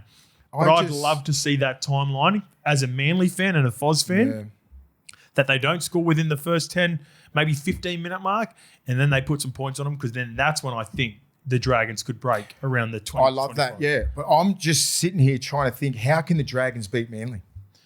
I just don't understand. I just can't get it where I said the Eagles have got the team to really put points on you. Yeah. I'm like, who's putting points on there? Who's going to play a better game than Jaden Sewer and Luciano did last week? What can they go back and go, I can do this better? Maybe defensively they can make some different angles and stuff like that. But like Val Holmes and Damien Cook, probably their senior players, and Gutho's not out. Yep. I mean, Gutho's out now. Like, what can they do? Like, Val Holmes is all predicated on go forward and their half play. Like, what's he going to do? Take the ball out of fucking yardage on play 2s or 3s? You know, what is Cookie going to do? Cookie can't play his game unless they dominate the middle. He's not that sort of player. And he's getting older, and they're not dominating the middle. Therefore, he can't run. So what do you do? That's his best asset. That's his best asset, and how he creates. And these halfbacks don't hit holes like Cody Walker. Can you envision some long distance early shifts around the halfway and Sloaney having some joy? They just that's about it. Yeah, like that's the X factor in their team. And how much like with Flano, how long can you fucking carry that for? You've been saying it for a while now. I keep going back to it. I'm just like, everyone's been critical of Gutho and the speed thing and not executing, and he's a part of that as well, right? They have been able to execute once they got inside the 20. But like the reason that Flano originally got rid of Sloan is because he had his deficiencies with his defence. Yeah. Now, knowing Foz, knowing how detailed he is, one thing I'd be watching out for, kicks through the middle for Tommy Turbo. On Sloan, one-on-one. Yep. Let's see. I know Sloan is going to come up with something brilliant for them. I just know it. He'll come up with a couple of big plays. He's got silky speed. He's got silky skill. He could streak away or set up a 50-meter, 40, 60-meter long distance try with Val Holmes. Yeah. But defensively, near the line, that's where he'll really be tested. Yeah. Yep. You know who was sneakily good last week for the Eagles? Fucking the 9. Wakeham. Brandon Wakeham. Yeah. He was him good. And Simpson were good because I was worried about his defence. And this is where it's so different from him defending at the 3-man and then in the middle when you've got so much help. Yep. He can hit all right. He does well. Creativity out of 9. No, because he was at the Dogs. He's a good kid. Yeah. And then he went to the Tigers, and then he sort of found his place in this team. I think it might have been opposite. I think he might have come from the Tigers to you guys. And then back to the Tigers.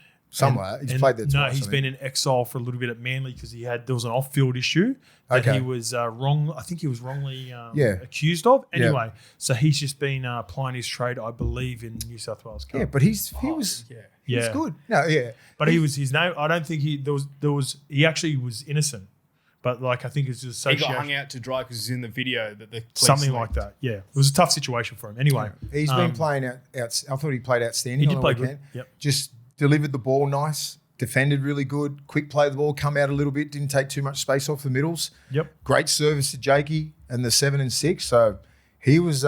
He's got some creativity in him, Brendan Wakeham. He's got some footy in him.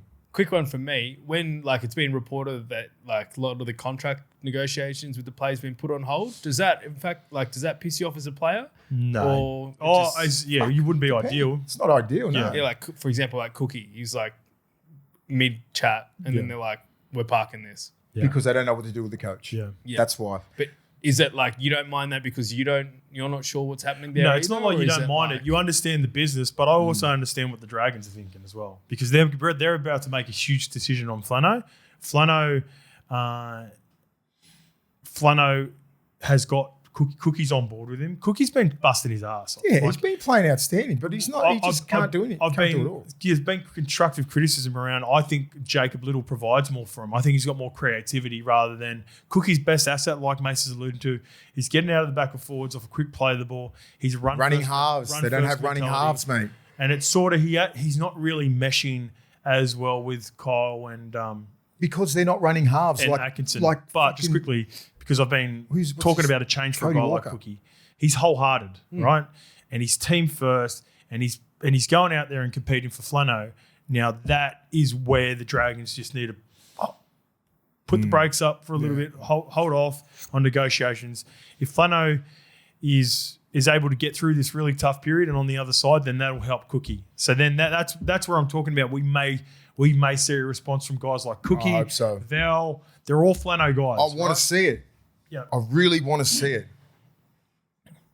So, but Eagles, yeah, Manly. But I'm really I'm worried about. I think what's the start? What's the line for Dragons? The line is 8.5. 8.5. They got too much points. To Eagles, man. I'm taking the points for both the Bulldogs and the Dragons in this game, but Manly and Penrith to beat them. I wouldn't be surprised. I feel like one of them's going to get it. I don't know which one. I feel like one of them's going to get an upset victory. Yeah, I'd like to think that. Yeah, it's the Bulldogs. All right, let's get to the Broncos versus North Queensland after this. This is at 8 what p.m. What am I talking about? A number of changes for the Broncos. So Jesse Arthurs, he shifted from the wing to fullback to cover Walshy in that game. He will be named and start at fullback. Josiah Karapani has been welcomed back after missing that week for going for a joyride through Fortitude Valley, as we discussed. As you do. Adam Reynolds needed to get through captain run today, and then he will be assessed by Madge. It'll be Thomas Duffy that will play the former North Queensland Cowboy. So if Reynolds misses, that seems to be the swap. Blake Moser will play his first game of the year as well off the bench because Benny Hunt is going to miss 6 to 8 weeks as well, as we talked about. Hayes Perham's another option there, just lurking around the 19th man jersey. So for the Cowboys, Braden Burns has been named. He's another player similar to Reynolds who didn't finish the game for the Cowboys. It was outstanding too. I hope well. Braden Burns is all right. He's such a good dude. Been through a hell of a lot. Yes. Braden Burns and Bailey Simonson are similar. Yeah, bad injuries, man. Like season enders. Yeah.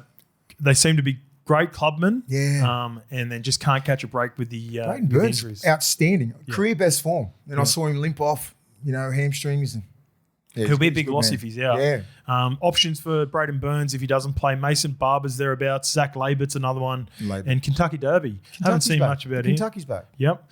As for the back row, the system's out of the McIntyre variety, so we're going to see Kai O'Donnell in the back row. Lukey, the odds. For the Queensland Derby, Broncos are favourites at $1.65. North Queensland $2.25. The line is 3.5. You say Derby or Derby? It's the Queensland Derby? Robert. It's the Queensland Robert. Queensland Terence Trent Derby. I say Derby. Queensland Derby. Fuck, I don't know. Confused me then. What did I say? Derby. Derby. Yeah. I think Merseyside Derby, but I think I said Derby. You said Derby. Kentucky Derby. Let's Kentucky go. Derby. Yeah. I am. What if Adam Reynolds doesn't play? I'm going the Cowboys. I'm going the Cowboys anyway. What was it? It's a big injury. It's a tough one to come Reynolds. Listening to Dobbo, who's pretty tight with Reynolds on his podcast. I think he was like, named him just to fucking. I think so. Take pressure off Thomas Duffy.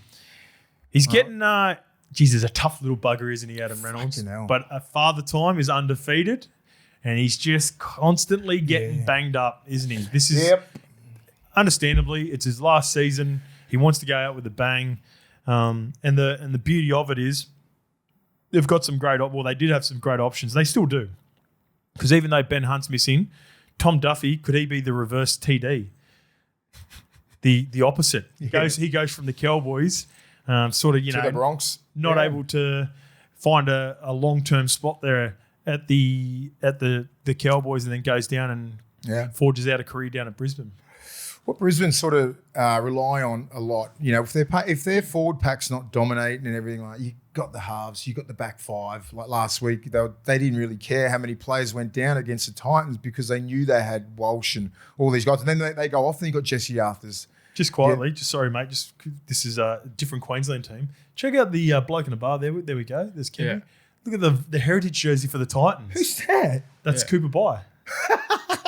They launched that last night. That's their old school one. That's awesome. Is that the Gold Coast Chargers? Yeah, that's Chargers. Yeah, that was the Chargers 98. It's the first time they've done a Chargers. That's pretty cool. That's a cool jersey. That's cool. That's a cool jersey. Oh, anyway, no. Broncos, they've been at the luxury of having so many outstanding players to back up. Now they're probably at the end. All right, Reynolds was out. Then they put Ben Hunt in. Now Ben Hunt's injured. Now Adam Reynolds is injured. Now we go to the depth. Thomas Duffy. Walsh is out. Jesse Arthurs comes in. Not a traditional fullback. Not the kid that's got you out of so much in the last sort of 6 months and pretty much put Brisbane on his back till now. All right, so he's out as well. Cowboys are on fire. And they're playing good football, and I like the way they play. They attack everything. Yeah, Jesse was awesome in the second half, filling in, come up with a couple of good plays offensively. Positionally was okay. Yeah, he's a good filling. Remember last year, the big game, and I go back to this, they got pumped by Manly. Jesse was playing fullback in that game, and Ches pulled him apart. Now, can Tommy and Jake Clifford do that? Yeah, drink water. It's probably not either of their strength in terms of, not that they can't kick the ball well, because we've talked about how high and how long Clifford can put it. But it's more so Ches picked him apart with his placement where he was and put it to different corners. Where the elite fullbacks do not let it bounce. He would have ran 20K in that game. He was scrambling all over the shop in that game, Jesse Arthurs. Now, Ken did and Clifford do that? I'm not too sure. We'll see if they can because it's going to be a big task because not only for what Reece Walsh obviously brings to the game offensively and all those big moments, but the biggest improvement in Walshy over the last 6 months and even go back to the grand final performance, his positioning, his try savers. Nothing bounces. Like his attention to detail for defence in the last 6 months has been awesome. So they'll miss that. It's the little things that you point out right there. It's like the positional play from a professional, like a proper winger, right? Jesse Arthurs, but then plays fill-in. Yep. Do you ever see like any of the like Teddy? You'd have to have to be a gun kick to get those guys letting the ball bounce. Teddy and Dill Edwards. Mate, they don't let anything bounce. You'd have to get them in the best kick. And that's what you're going to have to do now. They're going to have to play Jesse Arthurs, like you just said, get him running, fatigue the hell out of him. I don't think the Cowboys care about fearing their pack either. You got Taumalolo, Reuben Connor, O'Donnell, Marnie, Cohen Hess, it's going to be a good battle. Like it's a good team. Yeah. That's a decent team. Back five's decent, bench is decent. Yeah, I'm going Cowboys. All right, I've got a multi for this game, Mace. I am on the Cowboys as well. But for our same game multi, I'm going to be going 3 try scorers like I do every week. I'm going the Toms. I'm going Tom squared. Yeah. Tom Dearden and Tom Chester. Yes. That is the right edge for the North Queensland Cowboys. Tom Chester's been awesome. He sort of hasn't had the joy scoring tries like Jackson Purdue on the opposite side, but I want to stay away from Katoni Staggs. So Jackson Purdue gets the week off for our try scorers this week. We go over to the right side, and that's Tommy Dearden and Tom Chester. So give me the right side for the Cowboys. And as for the Broncos, depending on whether Adam Reynolds plays in this game or not, I think Ezra Mam has to have a well of a game. So we're going to go Ezra Mam for the Brisbane Broncos. There's no Walsh. There potentially might not be any Reynolds. But even if Reynolds does play, I think that helps him out even more so. But Ezra Mam needs to have a 10 out of 10 in this game with a number of outs for the Brisbane Broncos. So give me Ezra Mam. So let's go Tom Chester and Tom Dearden for the Cowboys, Ezra Mam for the Broncos. This would be a perfect little game to watch Broncos forward pack and then see what happens to their back five and kicking game. Oh, yeah. You know what I mean? Yeah. So, like, you have a look at that. Paddy Carrigan, Payne Haas, Corey Pakes, Corey Jensen.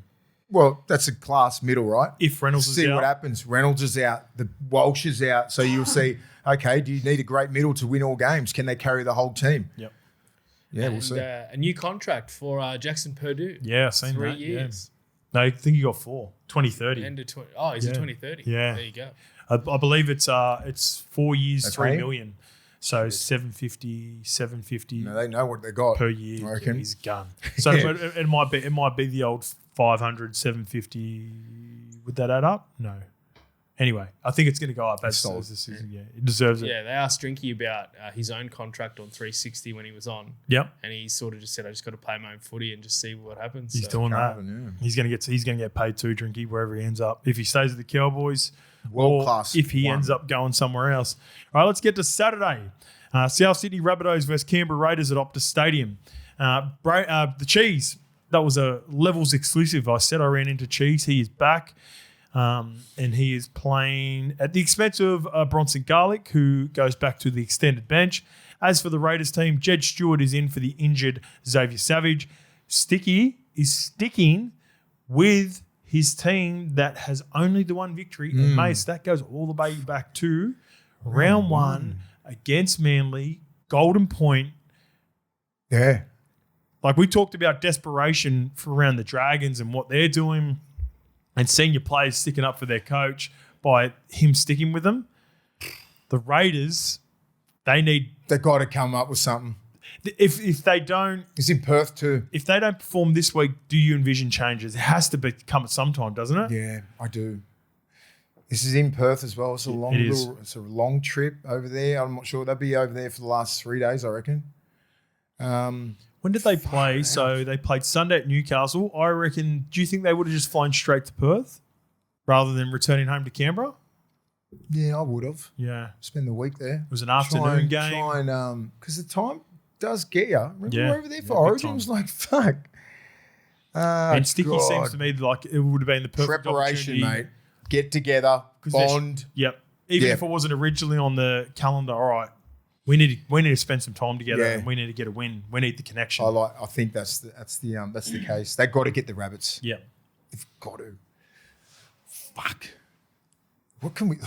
What are the odds for this game too, Licky? Souths are $1.53 with Tab. Canberra Raiders $2.50. The line is 5.5. They're setting the platform, Joey Tarps, and their forward pack are making breaks on both edges. Huddy Young, Noel Martin, the Bras doing his thing. Big Papa's doing his thing, but Big Papa and Joey haven't really stamped their fucking name on the year yet because of 10 in the bin and penalties and a few injuries here and there.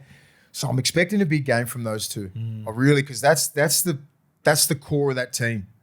I really need to see something there. I need to see Strange just take the game, like we saw early on in the game last week, just off the 9. Just he's a big body, mate. Got great footwork. Catch these big guys around the middle, just slipping. I need to see something from the Raiders. I'll tell you what, one of the better battles that we're going to see, Latrell versus Simi Sasangi. Cool, yeah. Left first right this week. It's been a problematic edge for them Good defender, over the last couple of years. It seems as though they've fixed it. I know that the Knights had some joy on their right going against the left, which is where I'm going with my multi in this game as well, because we've got a good multi. Yeah. But, man, talked about the energy and, obviously the South Sydney win, but even the lead up to it, I was speaking to Cheese before the game. He's super relaxed. He's he's looking fit too. Cheese is looking super fit, man. He hasn't let the injury. That's good. Sometimes when you have a strong preseason and you can see that he's clearly doing all the right things off the field and he's got rid of a lot of distractions out of his life, he didn't let the disappointment of the injury affect him. He was in a suit. He was all like chiseled up still. The face looks good. It's the first thing I look at all the time. Big changes to his life. And happy. And that's a reflection because Wayne goes, you know what? You spent 4 weeks out or 5 weeks out from trials. You're straight back in. Let's go. Because Mamazoulos has been awesome off the bench as well. So I'm simply going. The Rabbitohs were impressive, mate. Yeah. They slept. They went to sleep for a little bit. Yeah. Right. There was a bit of an, everyone had their momentum swings, and the Rabbits are good. Yeah. I'm only going with the Raiders because I know how much he loves the playing group and the playing group love him. Yep. So you're expecting a reaction. So I expect that, and they're too good a team to go 1-5. Too good. I'm on the Rabbitohs, mate. I'm going to go to the Rabbitohs in this one. I'm sitting here going, Canberra with nothing. No confidence. No confidence. I need KO Weeks. I need their back five to play outstanding. I need a whole. But I'm looking at this team like how I look at St. George. I'm like, Raiders can do this. If everything happens, if everyone plays to their potential, they can get the job done. Even when I say the Dragons play to their potential, I'm still arming and ahhing. 1 o'clock game in Perth. I'm expecting, I haven't looked at the conditions, but I'm expecting it to be beautiful. Beautiful conditions, a lot of fatigue in this game. So therefore, I think there's going to be some joy in and around that right edge. They were really good against your Bulldogs, Mace, on the weekend. And I'm going back to a couple of guys. Now Level's favourite, Tallis Duncan, iron sharpens iron. He's about that life. And also Jamie Humphries.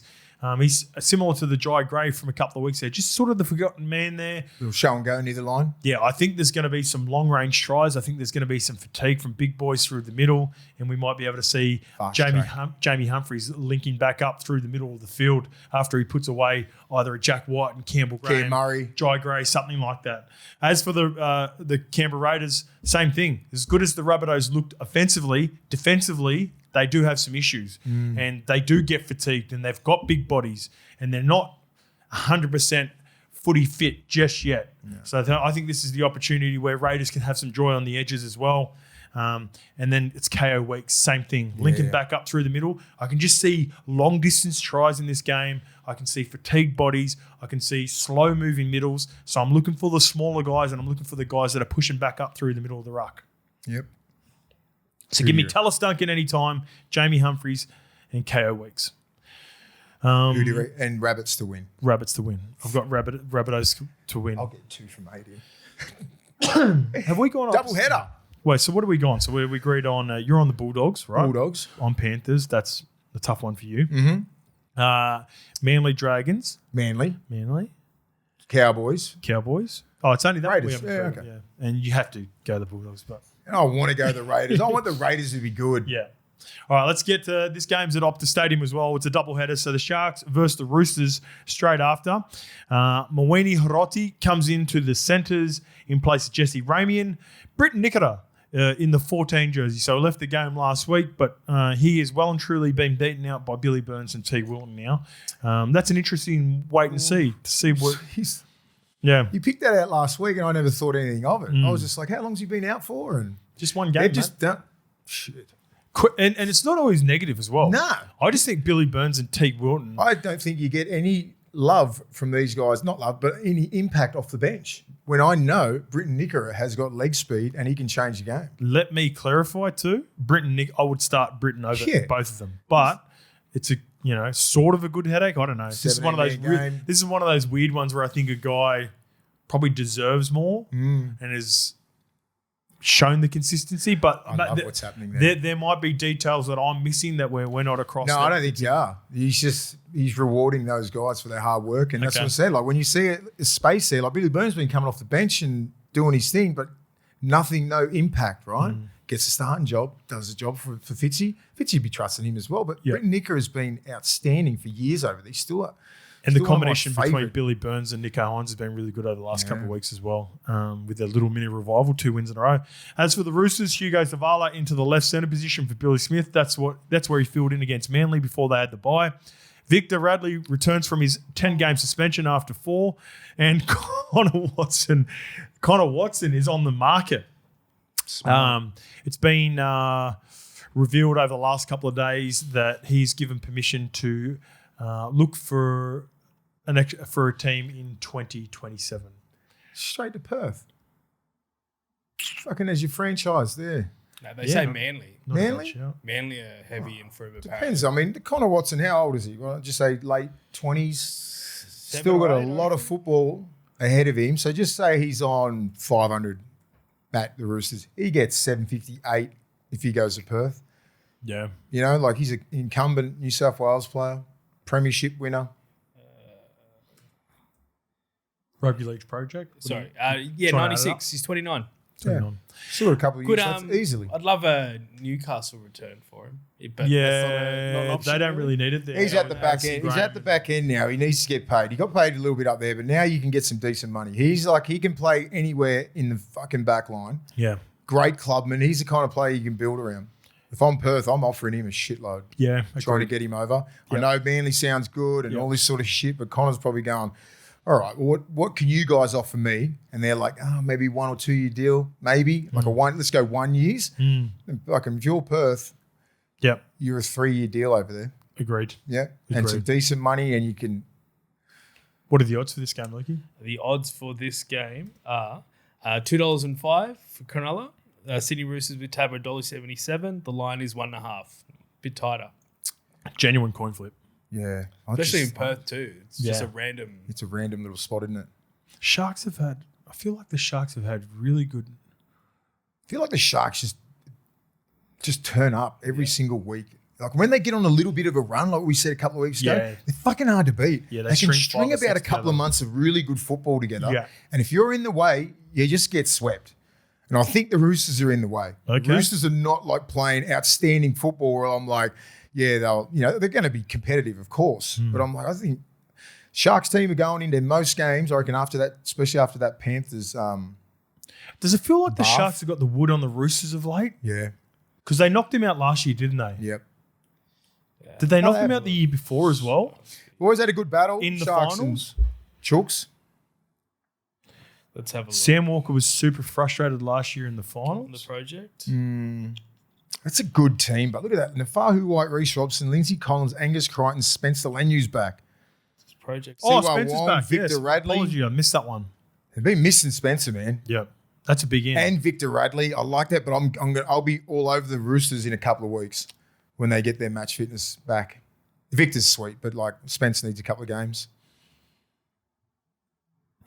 So what do you reckon? I'm just trying to think of, these are two teams that they're going to want to even home. It'll be a dogfight through the middle. And this could be a game where they've got to play conservative, both of these two teams, because if they turn the ball over, both teams have the ability to really just like blow the other team out. You know what I mean? Yeah. It could be one of those. When you look at a game like this, it's a genuine coin flip. There could be a couple of moments in the games where there's an error, there's a kick out on the full, there's a couple of 7 tackle sets. Momentum. And the momentum is lost and the other team just goes bang, bang, bang. And the other team's like, what the fuck? This is like supposed to be a contest and it's not. The Roosters look at that team there. That's probably their strongest team they can put on paper right now. Except for Billy Smith, probably. Hugo. Yeah, he's not. But Hugo was good. He's not a centre. I'm not sure who he's going up against. So Toya's on the right. He's on the left. So Hugo. Iro. Hugo will be going up against Hiroti because Kale Iro is a left centre. Okay. So him and Rob Toya. Yeah. Again, what about Rob Toya's start to the season? He's been good, mate. He returned. Who did he return? I talked about it. He's had Casey McLean. He's had Latrell. Now he's got KL. And there's one more. Fuck, he had another gun. Who did he have? Tolu Kola. Yeah. Fuck. He's done good too. How good are the centre matchups this year? Yeah, I love it. I love the footy. Fanua Blake's got a big job for that team. He's their alpha. He needs to turn up and play how he's been playing. It's just a real unassuming pack, right? There's no real fucking chest beating and yahooing and all that sort of shit. Just get your hard hat, get to work. That's their mentality. That's Fitzy's fucking blueprint all over them. These teams are pretty similar. Similar. Yeah, they're built like that. Yeah. This would be a fucking yuck game to play. Yeah.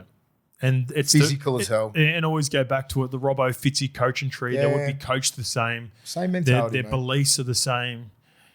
Yeah. Fitzy's imprint's still on that Roosters team. Yeah. You know, just Sharks. Just. Roosters. Just. It's a fucking good time. I keep looking at that.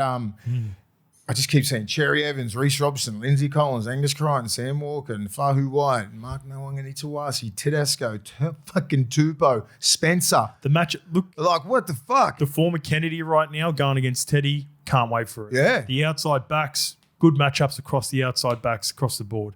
Maybe Nwanga Nituase's been a bit quiet this year. Yeah. He needs to step up a little bit. That's what happens when everyone does video on you and they're just trying to get you out of the game. Nico and Braden versus Ches and Sam. The forward pack speak for itself. We love all of those dogs. And then the bench, both have got really good benches, like Britton, Talakai, Kafusi, Hazelton. And then you got Nat Butcher, Spencer, Fiketti. Savala and Sam Walker defending near each other. Is that right? Will they be on the same side? Sam Walker is, yes, correct. Yeah. Yep.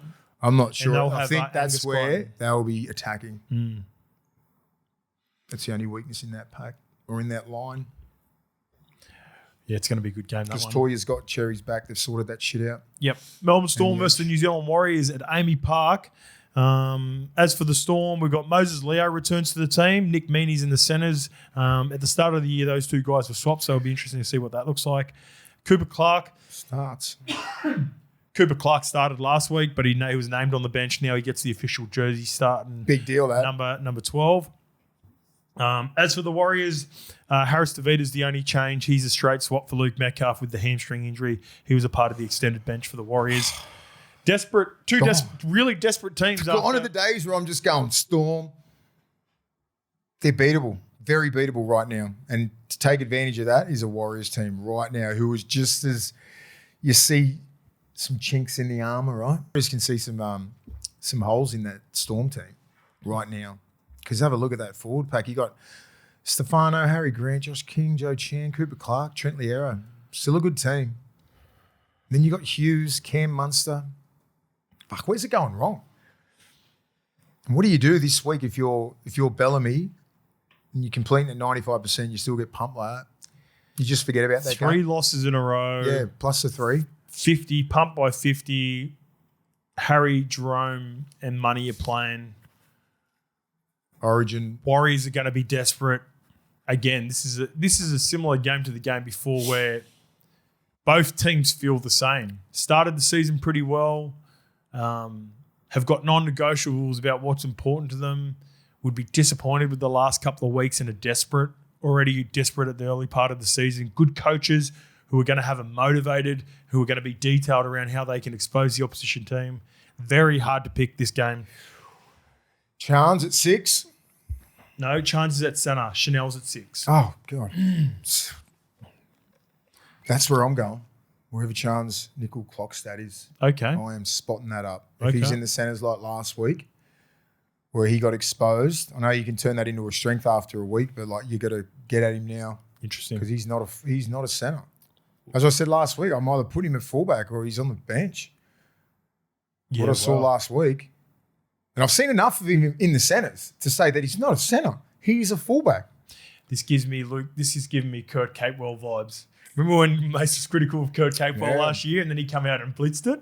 Hopefully I see that. So you fucking prove me wrong. The TikTok clippers are just waiting. No. Melbourne Storm, heavy favourites, $1.35. No, that's wrong. Warriors, $3.25. I'm Warriors all day. At the price, give me the Warriors. But I'm going to tip regardless on Warriors and anyway. The line is 9.5. Way too much. Yeah. Way too much. Yep. The Warriors will keep this competitive. In fact, I think they can That's almost disrespectful. It is. It is. Look at that forward pack, Melbourne. mate. That's the part of it. Melbourne, back in Melbourne, they've been pumped by 50. They have. When was the last time they would have lost 4 in a row? Jesus. Yeah, I don't that think, all comes into it, obviously. Like, that's a stat that we haven't looked at. I can't imagine that happening in the Bellamy era. 4 in a row. Yeah, it might happen. Because I look at that Warriors team last couple of weeks have been underwhelming. And I think that's because the players just slipping up mentally in their positions. Getting exposed. Like their middles, they're taking on everyone. There's another having a gun forward pack and gun middles, and then other positions just letting you down. Chanel Harris DeVita just brings back a defensive stiffness to that left edge. Yeah. Like you can't lay a line on that edge like you could have the last couple of weeks with Luke Metcalf and create momentum because Chanel will whack you. Yeah, he gets in you. Hopefully, Shans has a proper day, right? Because they're going to come at him. That is going to be all coming his way. You can't make those cues. You can't do those. Can't miss those cues like he did last week and not get exploited this week. Well, here's a positive for Shans. As good as Money is, that's not their attacking edge. Jerome is normally the player who likes to have the final shot. So that could be favourable to Chance and the right edge. It doesn't mean that they're going to completely just ignore the right edge. But Money's the sort of guy that, does the damage off the back of quick play the balls and playing direct. Whether they have Sua sweeping on that edge because Jerome likes to be dominant on the right, that could be the saving grace, I think. And then it's going to be up to Chanel Harris-Tavita. They're gonna send Joe Chan at the inside shoulder of Chanel all day. Yeah. All day long. Did Adam Pompey end up getting suspended as well in the end? Yeah, he did. He did? Yeah. So he's out? Yep. Was it a week? Was it Pompey for that? Did he? Why did he get suspended for? That because he just dropped an elbow. Contact. Into it was the Nick knee. Sort of raised lifted his knee. Lifted his knee. And on Nicara, wasn't it? 2 matches, grade 2, dangerous contact. So this is the change that I envision. Ali Lautei goes back to the right. Chance Nickel Klugstad goes to the left centre. I'm going Storm. I'm on the Storm as well. Yeah. Again, with zero confidence. If I was to have a play responsibly, of course, the little sneaky $10 bet on the Warriors at $3.20. That is overs. Bad. Because this game, out of all the roughies I've talked about, the Dragons, Bulldogs responding. This is the one. I've got way more confidence in the Warriors than either of those teams. I just think the other two teams are desperate. I think the Warriors are a better team than that price. Does that make sense? Yeah, 100%. Just have faith in a Storm team. Down there, not 4 in a row. They've got too much pride in that jersey and their home ground to let this slip, and the fucking 3 best players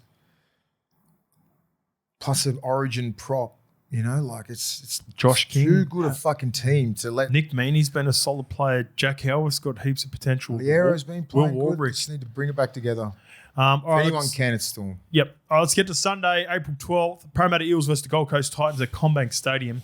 A lot of changes here for the Eels, so let's go through them. Joe Ash remains at fullback. Raz Namva will make his debut. Viliami Penasini returns in the centres. Ronald Volkman returns back to the lineup for the first time this year as well. He'll be 6 in place of Jonah Pezzett. And we've also got Lorenzo Talatina. He is number 22. He is the prospect that they really like out there at the Eels. He's just lurking on the extended bench. What's up with Pezzett? Pezzett hamstring. Left the game. 2-3 weeks. Penasini returns, which is for Russell, who's got the 1 week with concussion for the shot that he tried to put on. That was awkward, wasn't it? The Russell hit. Oh, it was weird. He's been copping some attention, the young brother, Macassini. Yeah, man. I'm like, what's happening there? You know what? He's a big body, a younger kid. He gets in. Mate, he does all the shit work. He's tough, mate. I just don't like a young kid copping that many head knocks. What do you think went wrong with Sean Russell in that? It was just bizarre. No, very bizarre. The ball. He relaxed for a second. Macassini went to go catch the ball, bobbled the ball, so he went. Changed his pace. He changed his pace and just relaxed for a split second. And then realised he caught it, and then tried to accelerate again, and then he just got caught. Bullets hit the deck. Bad, wasn't it? It was bad. Yeah. He was so heavily concussed that you could see that he was trying to tell the. Didn't know what was going on. I'm sweet. He's like, I'm sweet. Yeah. What happened? Come off the field. Yeah. You could see. Yeah. As for the Titans, 1-19, mate. He's sticking solid. Josh Hannay, another guy. His situation's different, right? He's just come. He's housemate. Even though we've been. Criticising some of the other coaches, and we would have probably liked to see some changes or more changes. Hannay is the new coach. He's got a playing group that are probably playing better than, or at least putting in an effort, and he's rewarding these guys and trying to show some loyalty to see if they can fight their way out of this little. I know they're losing, but they're just doesn't feel. I reckon the playing group doesn't feel like we're losing. Yeah, agreed. We didn't beat by some really good teams. It was, we just a couple of things go our way. We could have won those games. So I reckon that's where they're at, and they got belief in the system. They got belief in the coach and the players trust each other. So I think they can get the Eels. What are the odds, mate? Parramatta favourites at $1.60. Gold Coast $2.35. The line is 3.5. Upset Titans. That's what I reckon. I've seen enough from last week. If they can just copy and paste that game but execute a little bit better, it's a different story we're telling from last week. I'm with you. Yeah. I think they've got too many outs. They've got too many kids in there. Feels like they're swapping and changing. Yep. They've been brave, Parramatta, with all the changes and in-game changes that they've had to make. But I think that's going to be the fire. And that game would have taken a lot out of them. Big time. Gold Coast, they're a yuck team right now for Parra to be playing. And what I mean by that is the fan base, casual fans aren't watching the effort that the Titans are putting in. So therefore, they just associate the win-loss record with them not being a good team. There's been better effort from the Titans. And this is the sort of game where if it's not going to plan early on, the fans could get frustrated. Yeah. I just think across the board, like this is, I view this similar to the Warriors and Storm game above, where, the home team's up for grabs, and the price doesn't reflect where I think these two teams are at. Are you concerned for Moses with the groin? Did you see that on the... Nah, because the groin's been with him now, as he said, for all through preseason. Yeah. So he's had the strapping tape on. He's trying to throw it away, not having the kick. And then he took the kicking duties. It's something that he's just going to have to manage. I'm more concerned with Mitch. He would have done a lot of the preseason with Jonah Pez and Isaiah Yongi, and now he's got Josh Papali. He's got Ronald Volkman and potentially Lorenzo Talentina. He's got Dylan Walker to help him out. And Big Junior Barlow in the middle. But do you think that relatively young and inexperienced, right? Do you reckon he ever thought putting Dill at 6? Dylan Walker at 6? Yeah, I thought about that throughout the game once they started losing some players and put in maybe a middle one. But I think he loves Dill through the middle and just creating that ruck speed. And I think he sort of plays like a pivot anyway. So he's their connection to getting the ball out wide. Yeah. The Telegraph were heavy reporting that it was going to be Lorenzo that gets the spot on the Tuesday morning. Okay. And then team list came out and he was obviously it's Volk. It's Volk. Yeah, could be a late change. We'll see what happens there. I've got a multi for this game. I'm going to be going for the Parramatta Eels, the home team. I want them to test out the left edge and I want to be everything around Mitch Moses. So that gives me Kalmatualangi on the right side. For the Parramatta Eels, I think Mitch is going to have to be ball dominant in this. So give me anyone in and around Mitch, and that's Kalmatualangi. Yeah. As for the Titans, it'll be on the left side. It'll be either Ronald Volkman or Lorenzo Talentina. So therefore, I'm looking at Jaden Campbell and Jojo Fafita on the right side. They'll be attacking whatever combination that is. A couple of youngsters. You've got to prove it once you get into the NRL, and I could see the Titans. Yeah. Focusing because Jaden Campbell's a natural runner anyway, they're going to focus most of their attention down there week in, week out. But I think even more so if there's a younger combination on that left side. I like what they're doing, Titans. I like just looking at their team and just knowing the players now. She's sticking with Adam Ahau and Sam Verrills and Faimani. Yeah, everybody, like Fafita in the centres and Lockie Kinney. They're just locked in. Yeah, just leave him there and then they can sort it out. All right, we both got Titans, do we, in that game? It just seems like a bit of a Lukey Live run. Lukey Live. How's that? How have your multis been going with your cards? Are they any good? I almost hit the Penrith one. I just needed Cleary. I hit 4 cards. I give you permission to use my multi for this week to help you out. See if you can get you off the mark. No, I don't like. I know you hate when I touch your multis. Yeah, I think I have bad omen. No, I hate when you create your own shit. Pretty easy. That's what I'm doing. Yeah, so I open a pack of 3 packs of footy cards. Don't tell Hoz. 3 packs of footy cards, and then I pick. Like if there's always like 1 or 2 across the 3 packs. So we'll open it on Saturday. How many? What does it cost for a pack of cards? A whole $10. No, $4 at the servos. So if you're filling up, you don't really want to add to your fuel bill, I guess. But heavy. It's they're right there at 7-Elevens when you get there. And you're like, just throw us a pack. How good's this game? Chewy in it? Second verse. Can you get Chewy in it? Oh, no. They used to. How good's this? Second versus third. The West Tigers versus the Newcastle Knights. This is who would have thought is it at McDonald's Jones? Yeah. No. It is somewhere it's because we've got West Tigers first and then Newcastle. It's at Campbelltown. Seatown? Campbelltown. Yeah. It is at Seatown. It's at Campbelltown. Stand up, Tiger Town. Gerald Skelton is the only change for Luke Laualili, who was suspended for the week in that game. For that Bailey Simonson tackle. Apart from that, been pretty rock solid, haven't they? Across the board, Benji has with his team. And like I mentioned before, Stafford Toll returned for New South Wales Cup last week too, and nowhere to be seen. So, Well, that's just credit to the wingers. They're holding it down because Sania Taruva's he's a winger, but he's playing well in the centres, isn't he? He's dangerous, mate. He's dangerous in the back end of those halves. What he was doing, man, those carries. As for the Knights, Wilson DeCourcy, he made his debut last week. He's another youngster who made his debut off the back of an injury. Bradman Best is out with a hamstring injury. So Wilson DeCourcy, straight swap. Apart from that, a settled lineup as well, and a really informed team with a couple of big ins to return for both of these two teams. So the motivation for both Sandon Smith and Jock Madden is clear and evident in this game. Odds, Lukey, just quickly before we chat about it. The odds for this game, Tab have West Tigers favourites at $1.62, Newcastle $2.30. The line is 3.5. I look at the Tigers, and that's just a team that's full of confidence right now. Dewey is the main; he's the ringleader in that team, right? And wherever they'll go as far as he goes. Like if he has an off game, they pretty much have an off game, right? He controls everything, especially without Luai there, so he's the guy. Jock Madden steadies the ship. Their forwards go forward as well as anyone else. Their bench is good. Sione Fainu asks fucking Fox how's his ribs. Who? Foxy? Foxy got him a beauty. Did he? I missed that. He fucking cracked him. Cooked. Yeah. He'll be needed up this week again. Oh, mate, it was you sort of go because that's how you like. Fox had his head down, but his ribs were exposed. Yeah. And it was third man in. Oh, one of those ones. I missed that one. It was beautiful. But it was like, oof, that would have hurt right in the fucking kidneys, liver. You know what? They've had a rough record, which represents where the Tigers have been at for the last couple of years. But at Campbelltown, they're good. It feels like Campbelltown, they've had some rough results there over the last couple of years. A great opportunity for the faithful out at Western Sydney, out at Campbelltown, to turn up for their team. Yeah. Because this is a really important game for the club, I think.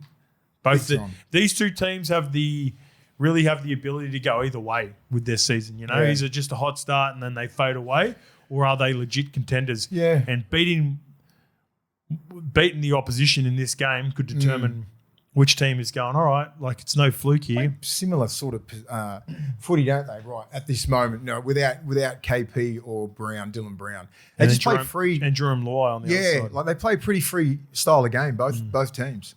Like you have a look at the game last week against Para, they just play football every time. Short sides, down the middle, flick passes. Like you get everything with the Tigers. This will be a fun game. Yeah, it's going to be really fun. Yeah, be similar to last week, how Para played them.